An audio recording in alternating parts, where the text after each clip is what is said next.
अभी जो हम देखते हैं वो देखते हैं भारत का अटॉर्नी जनरल। तो भारत के अटॉर्नी जनरल के बारे में जो देखते हैं वो आर्टिकल 76 से हमें किसके बारे में मालूम चलता है। तो भारत के अटॉर्नी जनरल के बारे में किससे मालूम चलता है, तो आर्टिकल 76 से मालूम चलता है। तो अटॉर्नी जनरल जो है भारत सरकार का एक विधि अधिकारी होगा जो सरकार को सलाह देगा, सरकार को के केसेस जो है वो कोर्ट में लड़ेगा। कौन लड़ेगा, तो अटॉर्नी जनरल जो होगा सरकार के केसेस कहाँ लड़ेगा, तो कोर्ट में लड़ेगा। अब देखते हैं इसकी नियुक्ति कौन करता है, तो और इसका टर्म पीरियड कितना है, कितने साल के लिए अपॉइंट होता है। तो टर्म पीरियड के बारे में अगर बात की जाए तो टर्म पीरियड इसका कोई फिक्स नहीं है। कहने का मतलब है कि सरकार के जाने के साथ इसे इस्तीफ़ा देना पड़ता है, क्योंकि ये आजकल एक ट्रेंडिंग चल रहा है, क्योंकि सरकार की सिफारिश पे ही इसे क्या किया जाता है, अपॉइंट किया जाता है। तो सरकार के जाने के बाद इसको क्या देना पड़ता है, इस्तीफ़ा देना पड़ता है, रिजिग्नेशन देना। तो कोई फिक्स टर्म पीरियड इसका नहीं है। बाय आर्टिकल 76 इसकी अपॉइंटमेंट की जाती है, बाय आर्टिकल 76 इसकी अपॉइंटमेंट की जाती है। और आगे बात करें तो इसकी अपॉइंटमेंट कौन करता है, तो इसकी अपॉइंटमेंट जो की जाती है वो प्रेसिडेंट द्वारा की जाती है, लेकिन रिकमेंडेशन कौन करता है, तो गवर्नमेंट रिकमेंड करती है कि आप इसको अपॉइंट करिए, इस बंदे को अपॉइंट करिए। तो बाय द आर्टिकल 143 प्रेसिडेंट की तरफ से भारत सरकार का पक्ष कहाँ पर रखता है, सुप्रीम कोर्ट में रखता है। और प्रेसिडेंट को ये क्या करता है, रिज़ाइन देके अपनी पोस्ट से हट सकता है। प्रेसिडेंट को रिज़ाइन देके अपनी पोस्ट से हट सकता है। योग्यता क्या होनी चाहिए, तो योग्यता इसके सुप्रीम कोर्ट के जज बनने के लायक योग्यता होनी चाहिए, यानी 10 साल तक वकालत किया हो या हाई कोर्ट में 5 साल तक जज हो। तो सुप्रीम कोर्ट के जज बनने के बराबर इसके पास क्या होनी चाहिए, तो योग्यता होनी चाहिए। सुप्रीम कोर्ट के जज बनने के बराबर इसके पास योग्यता होनी चाहिए, 10 साल तक वकालत किया हो या 5 साल तक हाई कोर्ट में जज रहा हो। ठीक, तो इसके पास पावर्स भी होती है। भारत के किसी भी कोर्ट में जाकर ये क्या कर सकता है, को पक्ष लड़ सकता है। बाय आर्टिकल 88 ये संसद के किसी भी सदन की कार्यवाही में भाग ले सकता है। ये संसद के किसी भी सदन की कार्यवाही में भाग ले सकता है, बट संसद में वोट नहीं डाल सकता, बस संसद को संबोधित कर सकता है। संसद में क्या कर सकता है, बोल सकता है। संसद को संबोधित कर सकता है, संसद में बोल सकता है। संसद का सदस्य नहीं होता है। और संसदीय समितियों में क्या कर सकता है, पार्टिसिपेट कर सकता है। संसदीय समितियों में क्या कर सकता है, पार्टिसिपेट कर सकता है ये। तो इसको वेतन जो मिलता है वो पीएम कोष से मिलता है, ना कि संचित निधि से मिलता है। तो कहने का मतलब है, अब इसी के साथ एक एडवोकेट जनरल होता है। एडवोकेट जनरल कहाँ पर बनाया जाता है, तो स्टेट में बनाया जाता है एडवोकेट जनरल। तो बाय आर्टिकल 165 एक एडवोकेट जनरल बनाया जाता है, जो कहाँ के लिए होता है, स्टेट के लिए होता है। तो ये राज्य का महाधिवक्ता होता है। अपॉइंटमेंट कौन करता है, गवर्नर इसको अपॉइंट करता है, जो हाई कोर्ट के जज बनने के काबिल हो। तो गवर्नर के प्रसाद पर्यंत ये भी पोस्ट पर बना रहता है, जो स्टेट का सबसे बड़ा विधि अधिकारी होता है। आर्टिकल 165 से अपॉइंट किया जाता है एडवोकेट जनरल। अगर अब बात की जाए तो कंट्रोलर एंड ऑडिटर जनरल की, तो कैग जो है आर्टिकल 148 में कैग के बारे में बताया गया है कि भारत में कंट्रोलर एंड ऑडिटर जनरल होगा। कैग जो है वो पीएम की रिकमेंडेशन पर प्रेसिडेंट अपॉइंट करेंगे। कैग को कौन अपॉइंट करेगा, तो पीएम की रिकमेंडेशन पर प्रेसिडेंट इसको अपॉइंट करते हैं। भीमराव अंबेडकर ने जो कैग की पोस्ट को है ना, संविधान के तहत सबसे इम्पोर्टेंट अधिकारी की पोस्ट बताया है, क्योंकि ये ऑडिट करता है। लोकतांत्रिक व्यवस्था में भारत सरकार के रक्षकों में से है, जो मतलब लोकतांत्रिक सरकार में, मतलब लोकतांत्रिक व्यवस्था में भारत सरकार के रक्षकों में से है। तो एक है election commission, supreme court, UPSC और कैग भी उसका ही पार्ट है जो भारत के संविधान की रक्षा करता है। इसको ओथ कौन दिलाता है, तो इसको ओथ दिलाते हैं प्रेसिडेंट। टर्म पीरियड होता है 6 साल या 65 साल, जो पहले पूरा हो जाए उसके लिए बनता है 6 साल या 65 साल, जो पहले पूरा हो जाए। हटाने के प्रोसेस वही है जो सुप्रीम कोर्ट को जज को हटाने का प्रोसेस होता है, सेम उसी की तरह इसको हटाने का प्रोसेस है।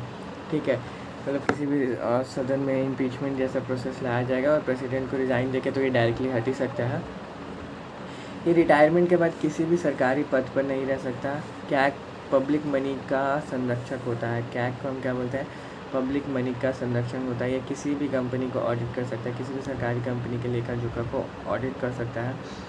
ये अपनी रिपोर्ट डायरेक्टली किसको देता है, तो ये अपनी रिपोर्ट प्रेसिडेंट को देता है। और प्रेसिडेंट इस कैग की रिपोर्ट को बाय आर्टिकल 181 कहाँ पर रखवाते हैं, तो ये रखवाते हैं लोकसभा में, अपनी रिपोर्ट को रखवाते हैं। ठीक, और कैग को है ना लोकलेखा अभी आगे बढ़ते हैं हम। जो कैग है कैग जो है प्रेसिडेंट को ऑडिट रिपोर्ट देता है। ये 3 तरह की। कैग को संसद की लोक लेखा समिति के गाइड, मित्र और मार्गदर्शक आँख कान के रूप में देखा जाता है। कैग संसद की लोक लेखा समिति के गाइड, मित्र, मार्गदर्शक आँख कान के रूप में काम करता है, क्योंकि उनको हेल्प करता है, गाइड करता है। और आगे हम बात करते हैं विधायिका के बारे में बात करते हैं। चैप्टर 11 जो राज्यसभा, लोकसभा, विधानसभा का स्ट्रक्चर क्या है। तो हमारे उसमें संघीय विधायिका देखी जाती है। तो संघीय विधायिका में हमारे पास क्या आता है, जो हमारी संसद है वो मिलके बनती है राष्ट्रपति से, राज्यसभा से, लोकसभा से।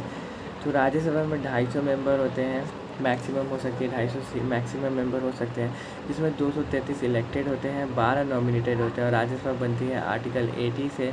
लोकसभा देख लो तो आर्टिकल 81 से क्या बनती है, लोकसभा बनती है, जिसमें 550 मैक्सिमम मेंबर हो सकते हैं लोकसभा में। तो यहाँ पर हम देखते हैं, सबसे पहले राज्यसभा की बात करते हैं। तो राज्यसभा की बात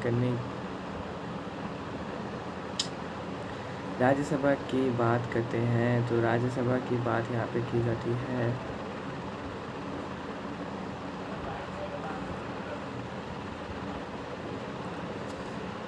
वेलकम बैक गाइस। अब राज्यसभा के बारे में बात करते हैं। तो राज्यसभा जो है वो बनता है आर्टिकल 80 से, जो हमारा है, जो बाय आर्टिकल 80 हमारा क्या बनता है, राज्यसभा बनता है। राज्यसभा का जो सबसे पहली बार गठन हुआ था 1952 में हुआ था, और 1952 में ही मई में, अप्रैल में उसका बैठक पहला गठन किया गया था, और मई 1952 को राज्यसभा की पहली बैठक हुई थी।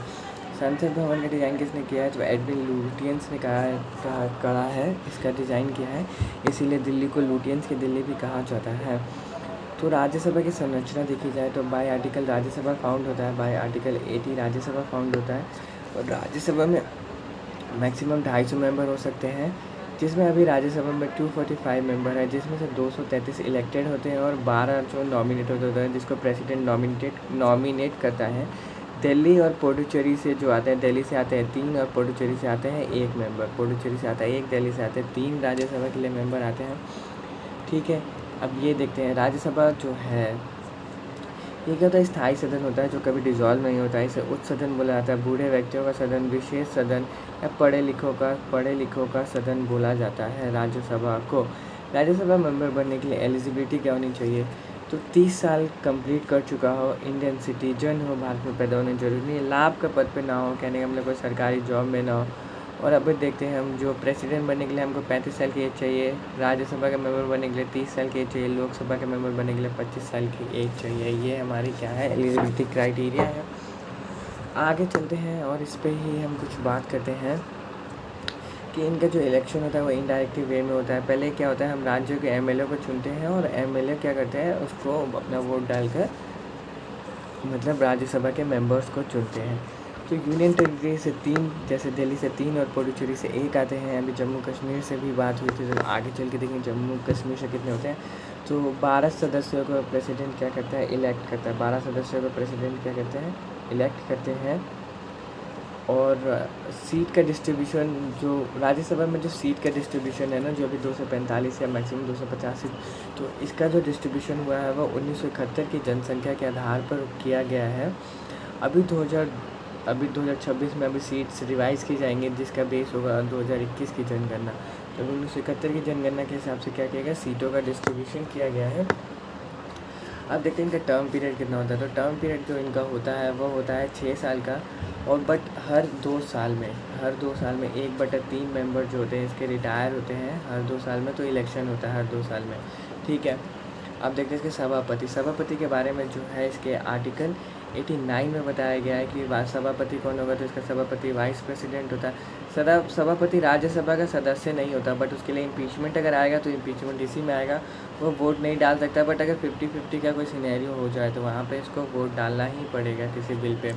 उपसभापति भी आता है आर्टिकल 90 में, उपसभापति आता है जो अपना प्रेसिडेंट, जैसे ये सभापति वाइस प्रेसिडेंट को रिजाइन देगा, और उपसभापति नहीं वाइस प्रेसिडेंट को रिज़ाइन देगा, और उपसभापति किसको रिज़ाइन देगा, तो वाइस प्रेसिडेंट को रिज़ाइन देगा।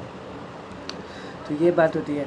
तो राज्यसभा का जो मेंबर होता है, राज्यसभा की जो पावर्स होती है, राज्यसभा की पावर्स के बाद में बात की जाए तो बाय आर्टिकल 249 राज्यसभा जो राज्य सूची का विषय है उस पर भी कानून बना सकती है। कहने का मतलब अगर राज्यसभा अगर किसी कानून को राज्य सूची कानून करके यह बता दे कि इंडिया के लिए बहुत इम्पोर्टेंट है और उसे वो 2/3 के साथ पास कर दे, तो अगर लोकसभा भी उसको 2/3 से पास करते हैं तो वो उसके लिए कानून बन जाएगा राज्य सूची पर।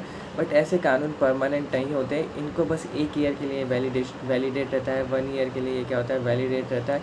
और इनको बट 1 ईयर के लिए तो वैलिडेट रहता है, बट 1-1 साल करके हम इसको क्या कर सकते हैं, इंक्रीज़ कर सकते हैं जितने भी टाइम के लिए। तो ये आर्टिकल 249 से ये वाली बात कहती है कि राज्यसभा स्टेट लॉ पे कानून बना सकता है। अब राज्यसभा के बाद एक और चीज़ आती है कि बाय आर्टिकल 312 राज्यसभा चाहे तो किसी भी पोस्ट को ऑल इंडिया सर्विस वाली पोस्ट बना सकते हैं। अभी इंडिया में ऑल इंडिया सर्विस वाली पोस्ट कौन सी, IAS, IPS और IFS है। कहने का मतलब आर्टिकल 312 जो है वो किसी भी पोस्ट को ऑल इंडिया पोस्ट बना सकती है। आर्टिकल 312। राज्यसभा की कमजोरियाँ अगर बात की जाए तो राज्यसभा की जो कमजोरियाँ हैं वो है कि राज्यसभा की कमजोरियाँ कि धन विधेयक कभी फाइनेंस बिल है, कभी हमेशा लोकसभा में आएगा, कभी राज्यसभा में आएगा। राज्यसभा के पास 14 दिन होता है उसको पास करने के लिए, अगर नहीं पास किया तो खुद ब खुद पास हो जाता है। सेम केस बजट का होता है, बजट भी सबसे पहले लोकसभा में आता है। काउंसिल ऑफ मिनिस्टर की अगर बात की जाए तो राज्यसभा के प्रति वो उत्तरदायी नहीं है। जॉइंट सेशन अगर कहीं पे कोई बिल फंस जाता है तो जॉइंट सेशन में राज्यसभा ज़्यादा पावरफुल नहीं है। इसके बदले में लोकसभा के ज़्यादा में इसके बहुत जल्दी पास हो जाते हैं, बहुत जल्दी कोई सा भी बिल पास हो जाता है उसके ज़्यादा मेंबर होने के कारण। तो अगर तो सबसे ज़्यादा देखी जाए तो सबसे ज़्यादा राज्यसभा सीट है यूपी में 31 सीट है, महाराष्ट्र में जो है 19 सीट है, तमिलनाडु में 18 सीट्स है, बिहार और बंगाल जो शेयर करता है इक्वली 16-16 सीट्स है। तो ये बड़ा इंपॉर्टेंट है। यूपी में 31 सीट्स है, महाराष्ट्र में 19 सीट है, तमिलनाडु में 18 सीट है, बिहार और बंगाल में 16 सीट है। अगर यूनियन टेरिटरी में बात की तो जम्मू कश्मीर से 4 सीट आती है, इससे पहले दिल्ली के पास थी। दिल्ली से 3 सीट आती है, पुडुचेरी से 1 सीट आती है। तो यूनियन टेरिटरी में ये चल रहा है, जबकि यूपी, महाराष्ट्र, तमिलनाडु, बिहार, बंगाल में ये चल रहा है 31, 19, 18, 16 ये बात चल रही है। और अगर आइए हम बात करते हैं लोकसभा के बारे में, तो लोकसभा का जो फॉर्मेशन होता है वो होता है आर्टिकल 81 से एक लोकसभा बनाई जाएगी। इसको जो है लोकसभा बना जाती है बाय आर्टिकल 81 में। लोकसभा फॉर्मेशन उसको निम्न सदन बोला जाता है, अस्थायी सदन बोला जाता है, लोकप्रिय सदन बोला जाता है, जनता का सदन इसको बोला जाता है। लोकसभा का जो स्ट्रक्चर है वो कितना होता है, वो 550 का है और प्लस 2 एंग्लो इंडियन, तो 552 मैक्सिमम सीट्स हो सकते हैं अभी लोकसभा में। बट अभी जो सीट्स है वो है 543 सीट्स प्लस 2 एंग्लो इंडियन 545 से। तो 530 स्टेट से आते हैं चुन के, 13 आते हैं यूनियन टेरिटरी से। 13 जो सीट्स आती है वो कहाँ से आती है, तो यूनियन टेरिटरी से लोकसभा की सीट्स आती हैं। तो यूनियन टेरिटरी से लोकसभा की सीट आती है। इसमें जो होता है ये कभी भी डिसॉल्व हो जाती है, तो परमानेंट नहीं होते। इनका सार्वभौमिक मताधिकार का यूज़ करके इनके मेंबर्स को चुना जाता है। एलिजिबिलिटी क्या होनी चाहिए, 25 साल होना चाहिए, लाभ के पद पर नहीं हो सकता, और एक बंदा 2 जगह से चुनाव लड़ सकता है। ये बड़ा इंपॉर्टेंट चीज़ है, एक बंदा 2 जगह से चुनाव लड़ सकता है लोकसभा के रिस्पेक्ट में। ठीक है, एज 25 साल होनी चाहिए। टर्म पीरियड कितना होना चाहिए, तो टर्म पीरियड जो होता है 5 साल का होना चाहिए। उससे पहले भी डिसॉल्व किया जा सकता है अगर प्राइम मिनिस्टर के कॉल पे। तो और बात करते हैं बाय आर्टिकल 352 कहता है कि इसका जो टर्म पीरियड है, आर्टिकल 352 जो बताता है नेशनल इमरजेंसी के बारे में, वो ये कहता है जब इंडिया में नेशनल इमरजेंसी लगी हो तो इसका कार्यकाल 1 साल के लिए बढ़ाया जा सकता है। ऐसे करके इसका कार्यकाल 1-1 साल के लिए अनलिमिटेड टाइम तक बढ़ाया जा सकता है लोकसभा का कार्यकाल, अगर इमरजेंसी इंडिया में लगी हो। ड्यूरिंग इमरजेंसी हम इसका क्या कर सकते हैं, कार्यकाल बढ़ा सकते हैं 1-1 साल के लिए। बट इमरजेंसी के 6 महीने बाद दोबारा इलेक्शन करवाना होगा। इमरजेंसी के 6 महीने बाद क्या करवाना होगा, दोबारा यहाँ पे क्या करवाना होगा, इलेक्शन करवाना होगा। तो इसमें जो इसके टर्म पीरियड में अगर बात की जाए तो टर्म पीरियड में कुछ हुआ था 42वें कॉन्स्टिट्यूशन अमेंडमेंट में। इंदिरा गांधी ने क्या किया था, 42वें कॉन्स्टिट्यूशन अमेंडमेंट में इंदिरा गांधी ने द्वारा लोकसभा का टर्म पीरियड 6 साल कर दिया गया था। इंदिरा गांधी ने 42वें कॉन्स्टिट्यूशन अमेंडमेंट में लोकसभा का टर्म पीरियड कितना कर दिया था, 6 साल कर दिया गया था। इसको मिनी कॉन्स्टिट्यूशन बुलाया था। 44वें कॉन्स्टिट्यूशन अमेंडमेंट को मोरारजी देसाई द्वारा फिर से 5 साल का लोकसभा का टर्म पीरियड कर दिया गया था। ठीक, अब आते हैं आगे बाय आर्टिकल 82। लोकसभा में जो एक मेंबर होता है और 10 लाख की सीट पे एक MP डिसाइड किया गया, और इसका जो बेस है 1971 की जनगणना एज प्रीवियस राज्यसभा की तरह।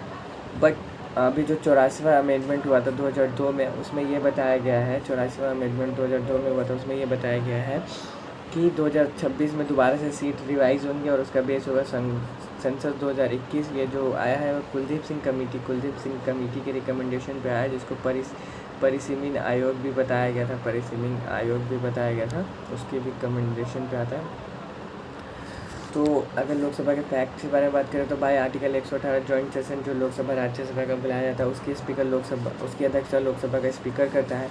अगर स्पीकर नहीं होता तो डेप्यूटी स्पीकर करता है। अगर वो ना हो तो राज्यसभा का उपाध्यक्ष इसकी वो करता है, क्या बोलते हैं, अध्यक्षता करता है। जॉइंट सेशन केवल नॉर्मल बिल पर बुलाया जा सकता है। संविधान संशोधन बिल और फाइनेंस बिल पर जॉइंट सेशन नहीं बुलाया जा सकता। अविश्वास प्रस्ताव केवल लोकसभा में लेके आया जाएगा सबसे पहले। मिनिमम जो है 50 MP का साइन होना चाहिए अविश्वास प्रस्ताव लाने के लिए। अब हम बात करते हैं स्पीकर और डेप्यूटी स्पीकर के बारे में। तो बाय आर्टिकल 93 इसके स्पीकर के बारे में बताया गया। लोकसभा के सदस्य का एक स्पीकर होगा। लोकसभा का ही एक सदस्य स्पीकर और डेप्यूटी स्पीकर बनेगा। स्पीकर अपना रेजिग्नेशन डेप्यूटी स्पीकर को देता है, डेप्यूटी स्पीकर अपना रेजिग्नेशन स्पीकर को देता है। तो ये दोनों एक दूसरे को अपना रेजिग्नेशन देते हैं, ठीक।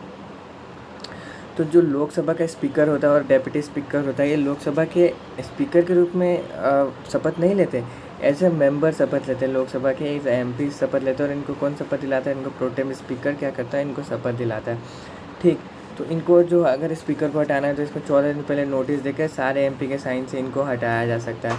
लोकसभा डिसॉल्व होने पर स्पीकर जो है नई लोकसभा की पहली बैठक तक अपना पद नहीं छोड़ता।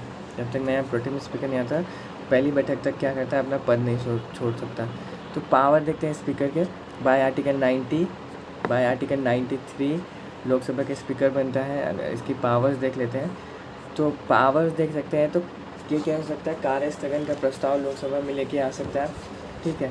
50-50 के केस में अपना निर्णायक मत दे सकता है, बट ऐसे वोट नहीं देता। ये अपना वोट नहीं देता, बट किसी बिल पर 50-50 वाले केस पे ही अपना वोट डाल सकता है। कोई बिल धन विधेयक है या नहीं, इसके बारे में ये बात करेगा। फाइनेंस बिल हमेशा लोकसभा में लेके आया जाएगा। और देखते हैं फैक्ट। विपक्ष का नेता बनने के लिए लोकसभा में 1/10 सीट होना जरूरी है। विपक्ष के नेता को कैबिनेट स्तर की सुविधा मिलती है और राजकोष से वेतन मिलता है, ठीक है। तो विपक्ष का नेता बनने के लिए टोटल सीट्स का 1/10 सीट्स होना अनिवार्य है, ठीक। और देखते हैं कोरम बनाने के लिए, मतलब कोई बैठक करने के लिए टोटल 1/10 मेंबर होना ज़रूरी है कोरम बनाने के, तभी वह बैठक या ग्रुप वैलिड होगा, नहीं तो वह इनवैलिड हो जाता है। अगर कोई MP 60 दिन तक लोकसभा में नहीं आया तो उसकी सीट को खो देता है, वो मतलब उसको सीट से रिज़ाइन देना पड़ता है, हटा दिया जाता है।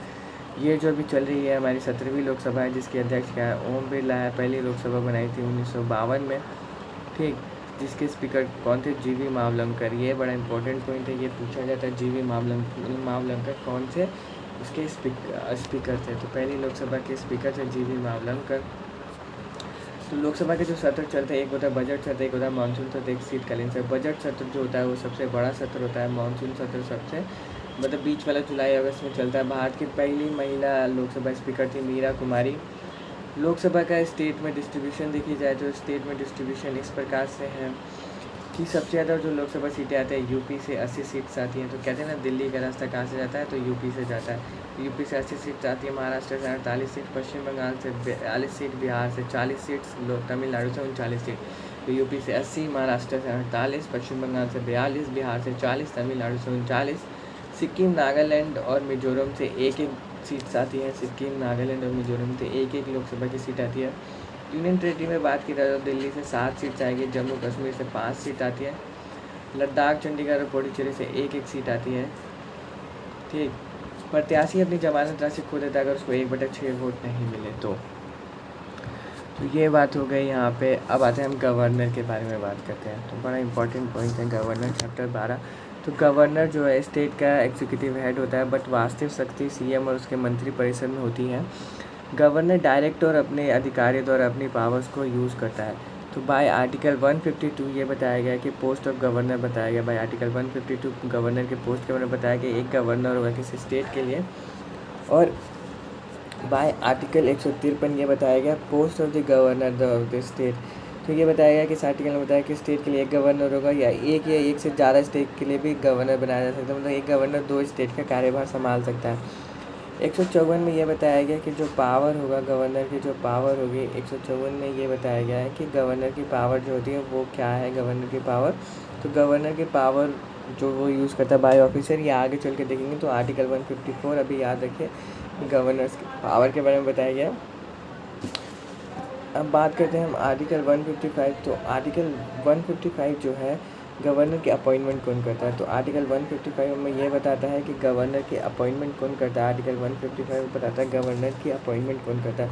तो governor will be appointed by the president. President governor की अपॉइंटमेंट करता है मिनिस्टर्स काउंसिल की रिकमेंडेशन पे। तो इसका टर्म पीरियड जो है, वैसे आर्टिकल 156 में क्या बताया गया, इसका टर्म पीरियड के बारे में बताया। तो आर्टिकल 156 में बताया गया टर्म पीरियड के बारे में बताया गया। टर्म पीरियड से इसका 5 साल का होता है, बट ये राष्ट्रपति के प्रसाद पर्यंत क्या करता है, अपनी सत्ता को ग्रहण करके रखता है। राष्ट्रपति के प्रसाद पर्यंत ये क्या करता है, सत्ता में बना रहता है। और ये अगर इसको रिज़ाइन देना है तो ये रिज़ाइन किसको देगा, तो ये प्रेसिडेंट को ही देगा।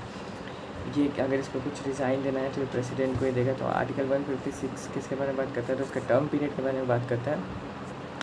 तो इसकी एलिजिबिलिटी बाय आर्टिकल 157, इसकी एलिजिबिलिटी क्या होनी चाहिए, 35 साल का होना चाहिए, विधानसभा का सदस्य बनने के योग्य होना चाहिए, लाभ के पद पर नहीं होना चाहिए। विधानसभा के सदस्य बनने के योग्य होना चाहिए, लाभ के पद पर नहीं होना चाहिए।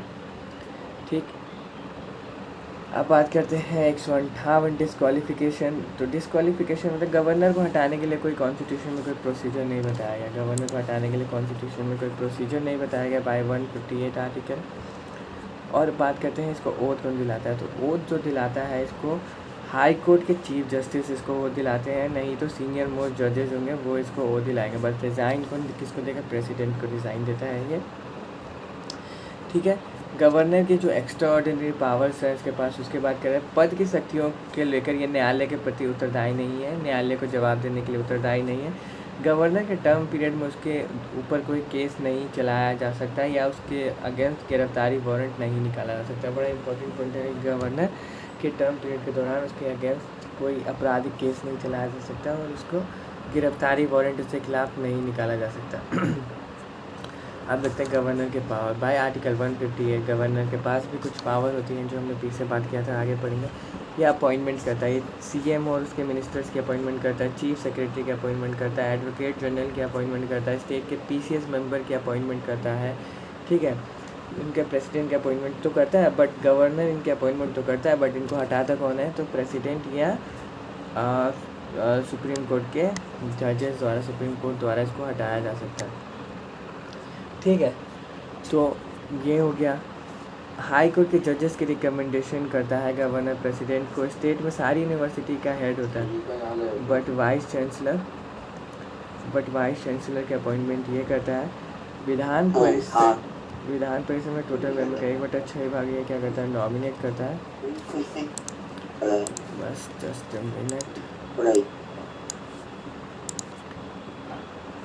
डिस्ट्रिक्ट जज और स्टेट इलेक्शन कमीशन, डिस्ट्रिक्ट जज और स्टेट इलेक्शन कमीशन को ये क्या कहता है, अपॉइंट करता है। लेजिस्लेटिव पावर की बात की जाए तो बाय आर्टिकल 164 गवर्नर विधानमंडल का अभिन्न अंग होता है। बाय आर्टिकल 333 एंग्लो इंडियन की अपॉइंटमेंट कर सकता है, नॉमिनेट कर सकता है विधान परिषद में।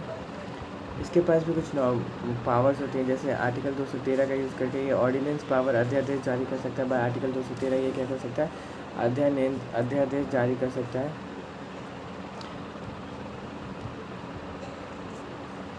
गवर्नर के साइन के बाद ही धन विधेयक फाइनेंस बिल बनेगा, जो भी होगा वो गवर्नर के साइन के बाद ही धन विधेयक विधानसभा में आता है। कोई भी बिल पुनर्विचार के लिए प्रेसिडेंट के पास भेज सकता है।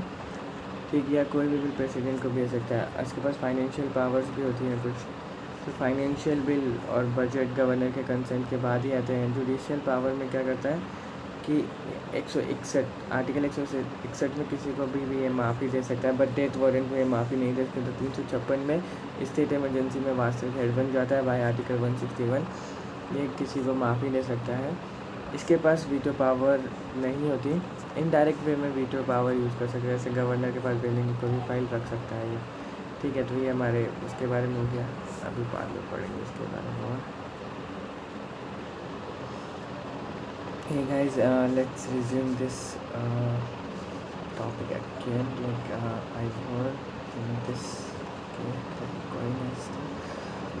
so we were discussing about the chief minister. तो चीफ मिनिस्टर क्या होता है भाई, आर्टिकल 163 ये बताया गया है काउंसिल ऑफ मिनिस्टर होगा कि स्टेट में काउंसिल ऑफ मिनिस्टर का मतलब काउंसिल ऑफ मिनिस्टर होगी. तो काउंसिल ऑफ मिनिस्ट्री जो बताया गया स्टेट में आर्टिकल 163 के तहत और सेंटर में 74 के तहत बताई गई है. ठीक है. तो बाय आर्टिकल 164 क्या होगा, उन काउंसिल ऑफ मिनिस्टर का एक प्रधान होगा जिसको चीफ मिनिस्टर बोला जाएगा, चीफ मिनिस्टर से बोला जाएगा. इसकी अपॉइंटमेंट गवर्नर करता है, रिज़ाइन भी गवर्नर को देता है और भी इसको गवर्नर दिलाता है. ठीक है. तो इसके पास पावर वही होती है सीएम के, मंत्री परिषद कैबिनेट बना सकता है, सीएम के प्रति जवाबदेह जो भी है, इंडिविजुअल मंत्री जवाबदेह सीएम के प्रति, सीएम जो जवाबदेह गवर्नर के प्रति, मंत्री परिषद की जवाबदेह है विधानसभा के प्रति. तो ये बात आती है. तो यहाँ पर जो है एक बात और देखते हैं, अब देखते हैं लेजिस्लेटिव काउंसिल. लेजिस्लेटिव काउंसिल की बात करी जाए तो आर्टिकल 169 में बनती है हमारी विधान परिषद, मतलब MLC, member of legislative council बनती है हमारी विधान परिषद बनती है स्टेट में. आर्टिकल 159 में विधानसभा बनती है बाय आर्टिकल 170. तो लेजिस्लेटिव काउंसिल क्या है, राज्यसभा का एक हाई सदन होता है. ये भी राज्यसभा की तरह डिसॉल्व नहीं होता. 2/3 मेंबर हमेशा एक मतलब हर 2 साल पे 2/3 मेंबर क्या होते हैं, मतलब रिटायर होते हैं इसके, एक 2/3 मेंबर रिटायर.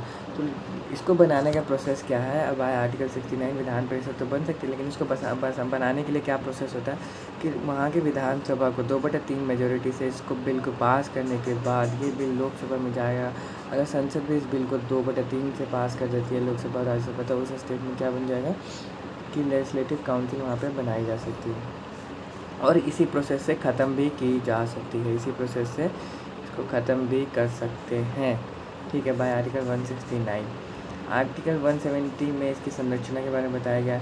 कहने का मतलब संरचना कुछ नहीं कि कैसे क्या मैक्सिमम नंबर ऑफ सीट इसमें हो सकती है, लगभग पूरे विधानसभा 1/3 मैक्सिमम सीट हो सकती हैं और मिनिमम नंबर ऑफ सीट कितनी हो सकती है, 40 हो सकती है. एक्सेप्शन जम्मू कश्मीर में था जहाँ पे 36 सीट्स थी लेजिस्लेटिव काउंसिल में. तो अभी जो लेजिस्लेटिव काउंसिल है वो 6 जगह में है, पहले 7 जगह में थी, जम्मू एंड कश्मीर में भी थी, अब जम्मू कश्मीर में नहीं है. तो यूपी, बिहार, महाराष्ट्र, कर्नाटक, आंध्र प्रदेश, तेलंगाना, यूपी, बिहार, महाराष्ट्र, कर्नाटक, आंध्र प्रदेश, तेलंगाना और उड़ीसा में भी बनाने की बात चल रही है इसको.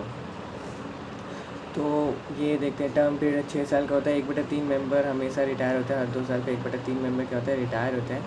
एलिजिबिलिटी जो इनकी होती है मतलब बनने के लिए जो क्या होनी चाहिए, 35 साल की एज पूरी कर लेनी होनी चाहिए इन लोगों ने. तो अब देखते हैं कि प्रेसिडेंट और गवर्नर बनने के लिए 35 साल, राज्यसभा का मेंबर इलेक्ट होने और विधान परिषद में मेंबर इलेक्ट हो, सॉरी यहाँ पे ये 30 होगा. राज्यसभा और विधान परिषद के मेंबर बनने के लिए भी 30 साल होनी चाहिए. लोकसभा और विधानसभा के मेंबर बनने के लिए एज होनी चाहिए 25 साल. ठीक है. अब देखते हैं वर्क. ये क्या करते हैं, सरकार को विधानसभा के विशेष से सलाह देती है. इनके पास कोई स्पेशल पावर नहीं होती. 14 दिन पहले नोटिस देके यहाँ के स्पीकर को इनको भी हटाया जाता है. नॉर्मल बिल को विधान परिषद केवल 3 महीने के लिए रख सकती है, देन फिर उसको वापस कर देगी. अगर वो एज इट इज़ वापस दोबारा भेज सकते हैं तो वो फिर उसको 1 महीने के लिए पेंडिंग रख सकती है. तो इस तरह से वो मैक्सिमम 4 महीने के लिए उसको पेंडिंग रख सकती है, उसके बाद वो ऑटोमेटिकली पास कर देगा. फाइनेंस बिल को हमेशा 14 दिन के लिए ये रख सकती है, बस और कुछ नहीं. विधान परिषद की जो बैठक करने के लिए मिनिमम 10 और 1/10 मेंबर होने चाहिए. ठीक है. अब देखते हैं पीटी फैक्ट्स देख लेते हैं, सम फैक्ट देख लेते हैं. अभी जो 6 स्टेट में, तो बिहार के बगल में ये कहाँ पे है, बिहार के बगल में यूपी में है. महाराष्ट्र के बगल में पड़ता है कर्नाटक, यहाँ पे है. तेलंगाना और आंध्र प्रदेश में है. उड़ीसा में बनने की बात चल रही. ठीक. अब देखते हैं लेजिस्लेटिव असेंबली. लेजिस्लेटिव असेंबली विधानसभा जो बनती है आर्टिकल 170 में बनती है. इसको निम्न सदन, लोकप्रिय सदन और जनता का सदन बोला जाता है. इसकी संरचना जो होती है जनसंख्या के आधार पर हो सकती है. तो इसका जो जनसंख्या का बेस है वो 1971 की जनसंख्या है. तो कहने का मतलब इसमें मैक्सिमम सीट 5 हो सकती है और मिनिमम सीट 60 हो सकती है. एक्सेप्शन है गोवा में 40 सीट है, मिजोरम में 40 सीट है, सिक्किम में 40 सीट है. तो ये जो स्पेशल स्टेट्स हैं जहाँ पे मिनिमम सीट 40 है, बाकी सब जगह क्या मिनिमम 60 सीट हो जाएगी, मैक्सिमम 500 सीट हो सकती है. 1971 के सेंसर पर बनाया गया. यूनियन टेरेटरी में भी है, जैसे दिल्ली में 70 सीट आती है, पुडुचेरी में 30, जम्मू कश्मीर में 114 सीट्स आती है। एलिजिबिलिटी 25 साल और इंडियन होना चाहिए। टर्म पीरियड 5 साल का होना चाहिए, उससे पहले भी गिराया जा सकता है। ठीक है, 2 बैठकों के बीच का समय। वर्क एंड पावर, मंत्रिपरिषद विधानसभा के प्रति उत्तरदायी है। ठीक है, धन विधेयक हमेशा विधानसभा में आएगा। कोई भी संविधान संशोधन लोकसभा तभी वैलिड होगा जब आधे से ज़्यादा स्टेट उसको पास कर देंगे। तो मैक्सिमम सीट वाले विधानसभा देखी जाए तो सबसे ज़्यादा है यूपी, फिर उसके बाद है बंगाल, फिर है महाराष्ट्र, फिर बिहार, फिर तमिलनाडु, फिर एमपी। तो यूपी में जो सीट्स आती है 403, यूपी में सबसे ज़्यादा लोकसभा विधानसभा की सीट है। सबसे उसके बाद है बंगाल 294, महाराष्ट्र 288, बिहार 243। जम्मू कश्मीर में यूनियन टेरेटरी की बात करें, जम्मू कश्मीर 114, दिल्ली में 70। 1 मिनट में पाउस लेता हूँ।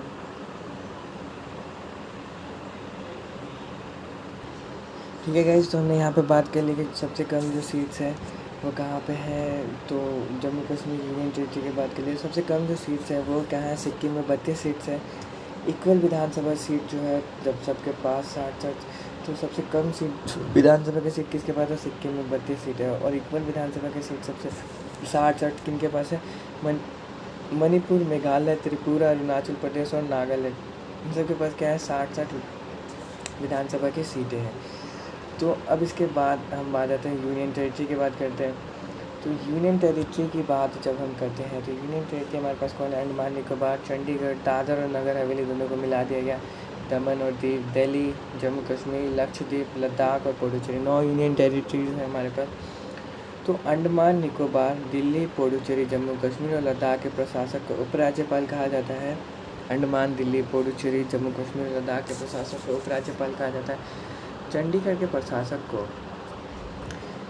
प्रशासक को मुख्य आयुक्त कहा जाता है, मुख्य आयुक्त कहा जाता है। और पंजाब का राज्यपाल चंडीगढ़ का मुख्य आयुक्त होता है। तो ये इंपॉर्टेंट पॉइंट है, चंडीगढ़ का जो प्रशासक होता है उसको मुख्य आयुक्त कहा जाता है, और पंजाब का जो राज्यपाल है वो चंडीगढ़ का मुख्य आयुक्त होता है।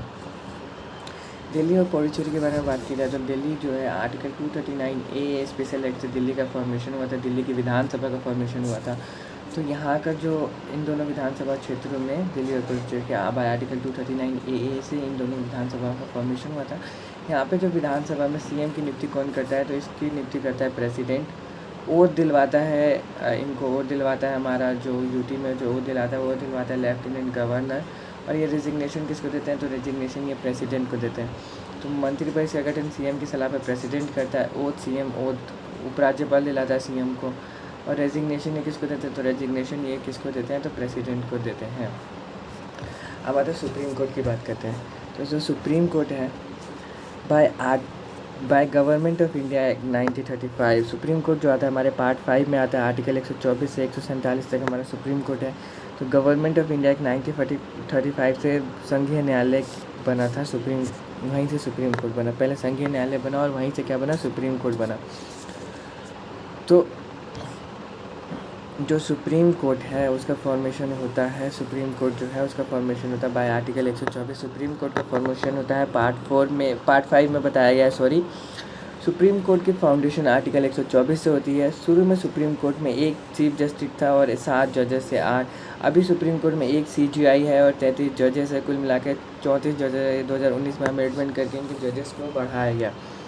ठीक है, अब बताता है अपॉइंटमेंट, जजेस की अपॉइंटमेंट कौन करता है, तो प्रेसिडेंट अपॉइंटमेंट करता है, बट रिकमेंडेशन कौन करता है, सुप्रीम कोर्ट के जजेस ही जजेस की अपॉइंटमेंट करवाते हैं। इसके लिए वो कोलेजियम प्रणाली का यूज़ करते हैं। कोलेजियम क्या है, 5 जजों का एक ग्रुप होता है जिसे कोलेजियम कहते हैं। वो क्या कहते हैं, प्रेसिडेंट को है ना एडवाइस देते हैं कि आप इसको अपॉइंट करिए, इस बंदे को आप अपॉइंट करिए। ठीक, तो ये कोलेजियम प्रणाली है। अब होता है, पहले देखो NGAC एक्ट, तो एक है ना 2000